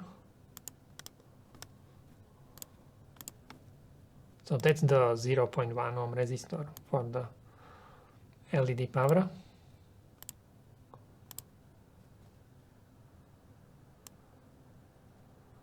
Now the ground pins, many ground pins. So I'm going to change this because I don't want to keep changing the track width to 20 mils. Now it will remember the track width. It will be much faster.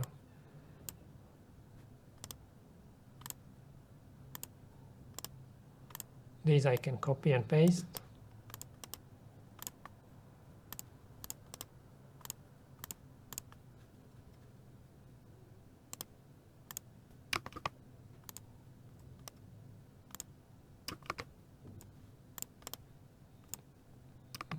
Few more. This one and this one. And also here.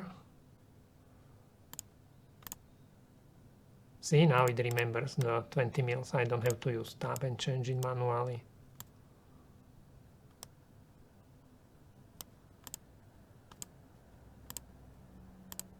Save.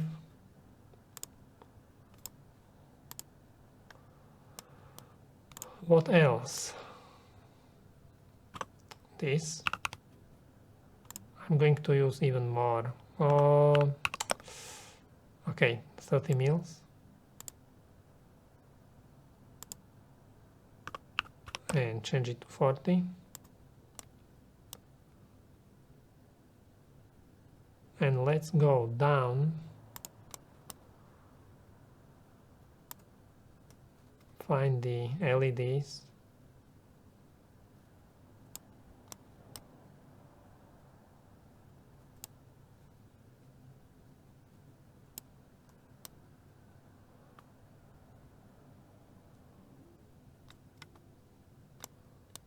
And we will connect them.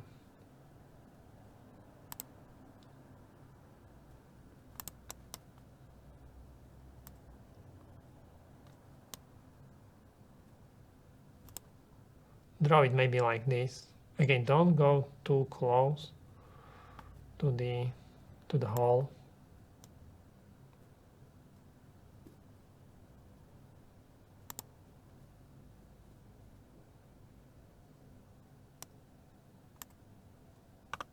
Change to 20. Change to 40 and connect it. Okay.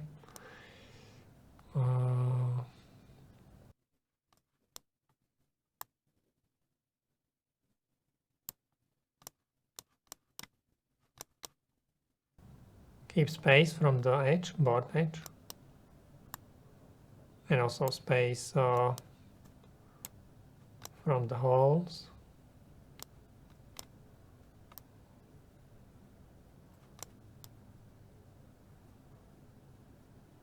Okay, I like it. We still need to connect the rest of the LEDs. So I'm going to draw the connection.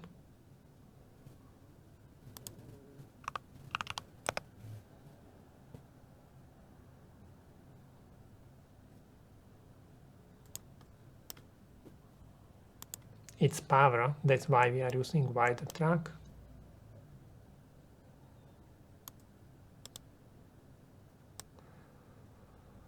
And here I'm going to simply just connect it like this.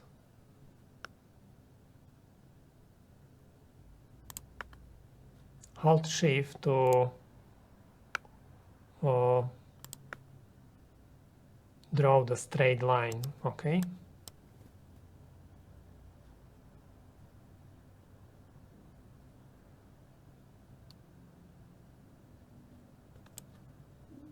I'm going to connect this around the buttons.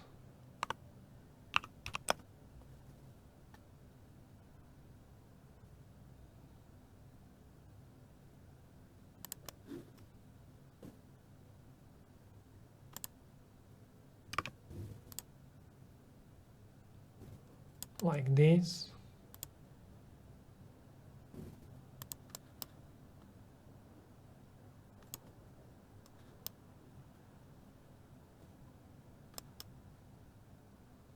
Again, hold shift and connect also these.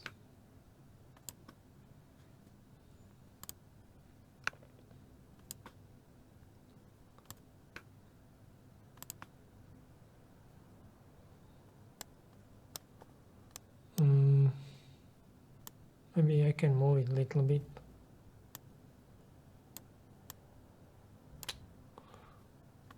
Doesn't want to move.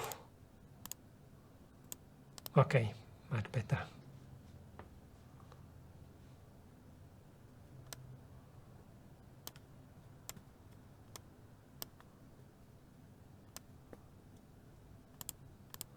Okay, save. Next, this one.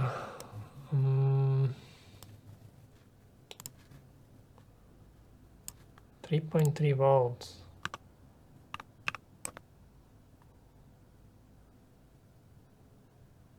I used 16 because it's a very small path.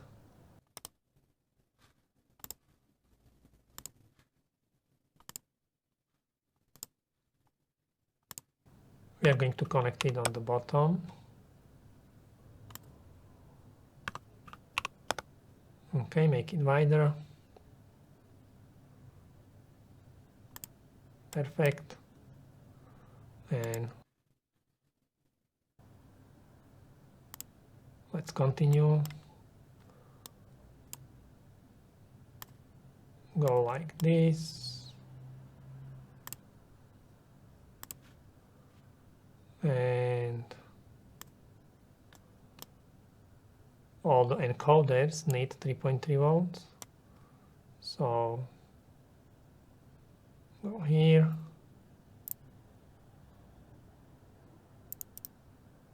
And connect this last component, resistor, the pull up,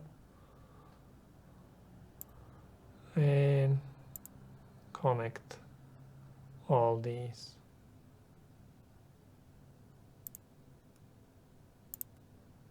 Okay, we can copy this so it looks same.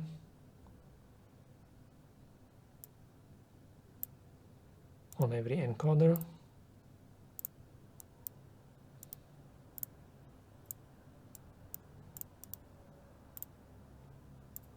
And also we need to connect the pull up.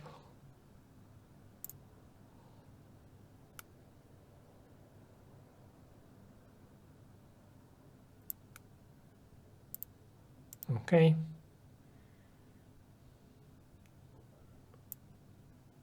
Copy it again.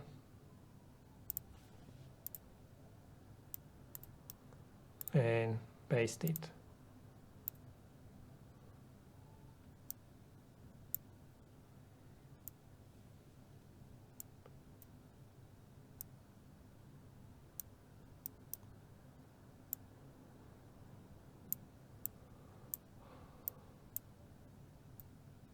Looks good.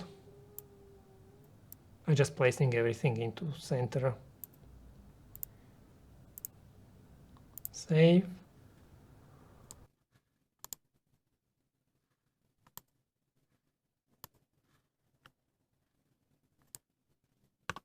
Now this regulator. This is the output capacitor.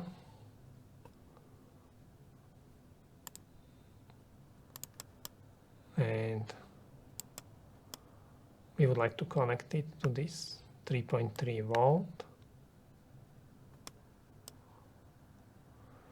And all these are connected to 3.3 volts. So on top layer, we need to place a via here. On top layer, we would like to connect all the components around the microcontroller. So we need to go down there.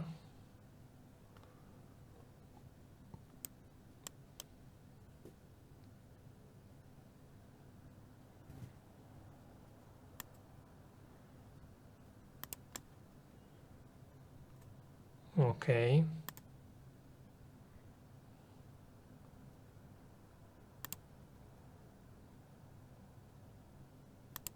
And as I said, right now our goal is just to connect everything, okay? A little bit later we will draw polygons, the areas filled up with copper. We will do it when we will be improving our layout in the next step. Right now just connect all these pins and vias to the knights.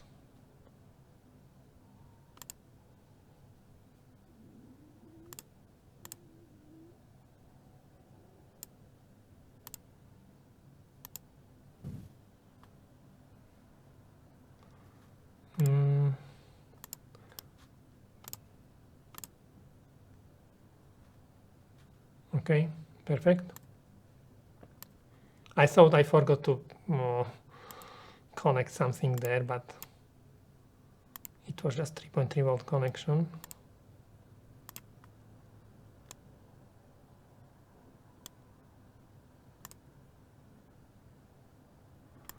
And almost connected.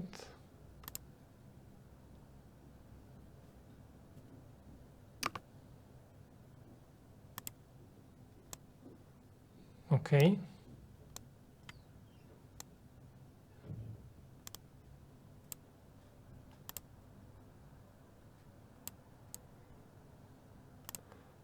Next, what is still missing? This one, what is this?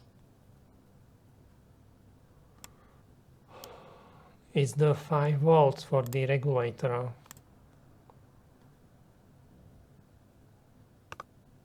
I'm going to make this a little bit smaller, so it's not bigger than the capacitor path.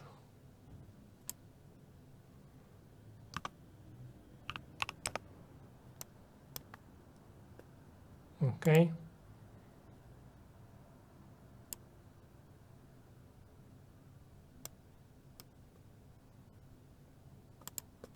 I'm going to place a via here.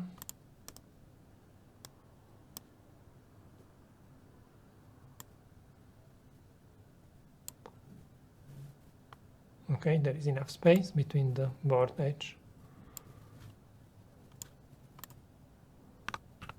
Oops.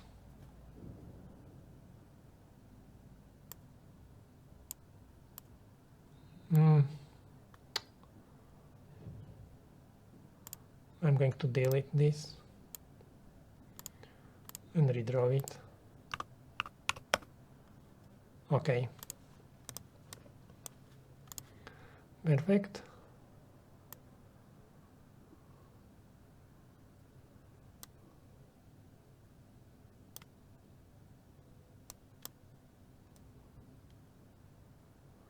Now connect these. And we also need to connect these to the USB connector.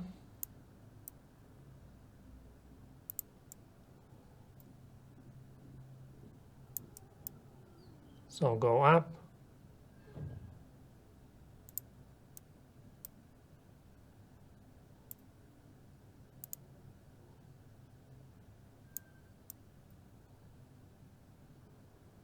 And connect it here.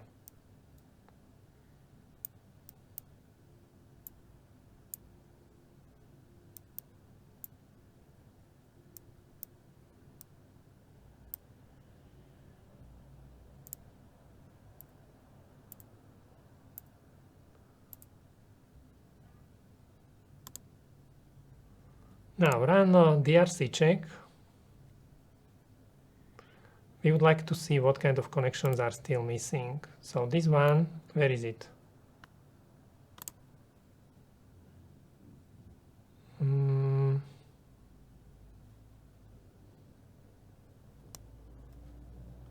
What is missing? Oh, I see. We need to connect these two together.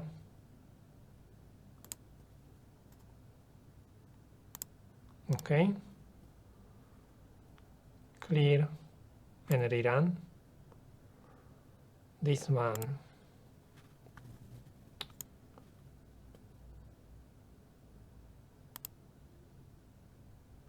Oh, this power for LED is missing.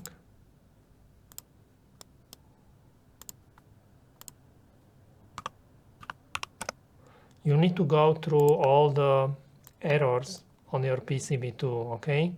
Be sure you connect everything. This one is still missing.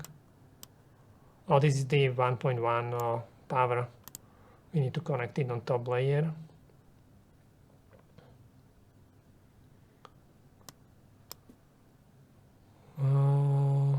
Just draw the connection.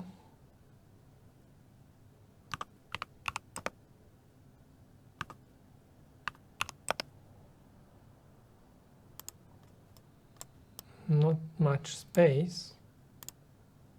Again, a little bit later maybe we will improve it.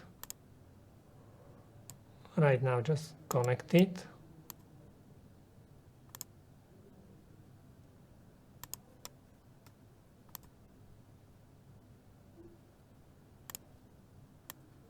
Okay. Again, what is still not connected?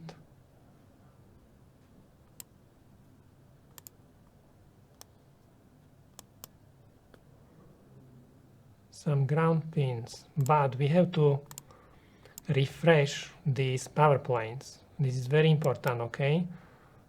See, these pins are not connected. So rebuild the power planes on layer 2 and layer 3 in the inner layers. This will help to clean some of the ground connection errors. Again, rerun, check DRC. Okay, now this is much better. So I can see this is not connected. So the voltage regulator is not connected. This is also not connected. And these LEDs are not connected. Okay, let's draw all the connections. So we will start with these LEDs.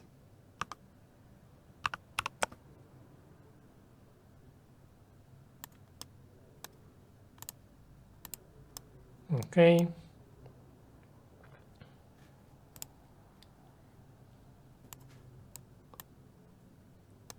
I'm going to copy this, paste it here.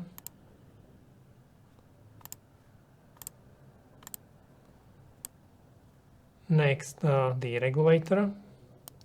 Here are a number of paths which are not connected. So this one,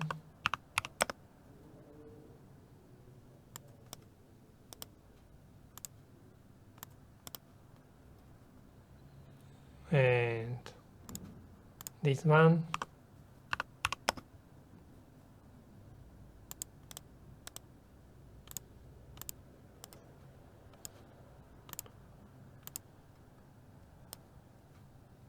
and this one.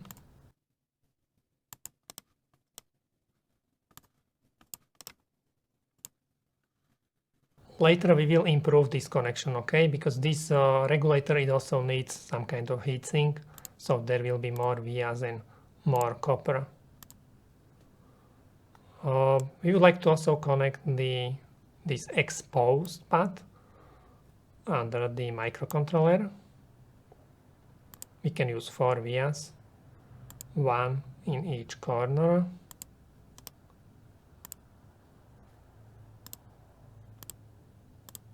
And I think this flash is not connected. So this is I think this is the last pin. So let's have a look. Okay, go to design, check DRC. Yes, everything is connected. Perfect. we can clear the DRC. So design, clear, save. Fantastic job, well done. You connected all the pins, and now we are going to improve our PCB layout. We are going to make it better. So let's continue. The link to the next part is in the description. And don't forget, if you would like to learn more about electronics, check out our online courses about schematic design, PCB layout, EMC, measurement. We have courses about KeyCAD, Altium Designer, and more. Go to fedevel.com and have a look. Thank you very much and see you in the next video. Bye!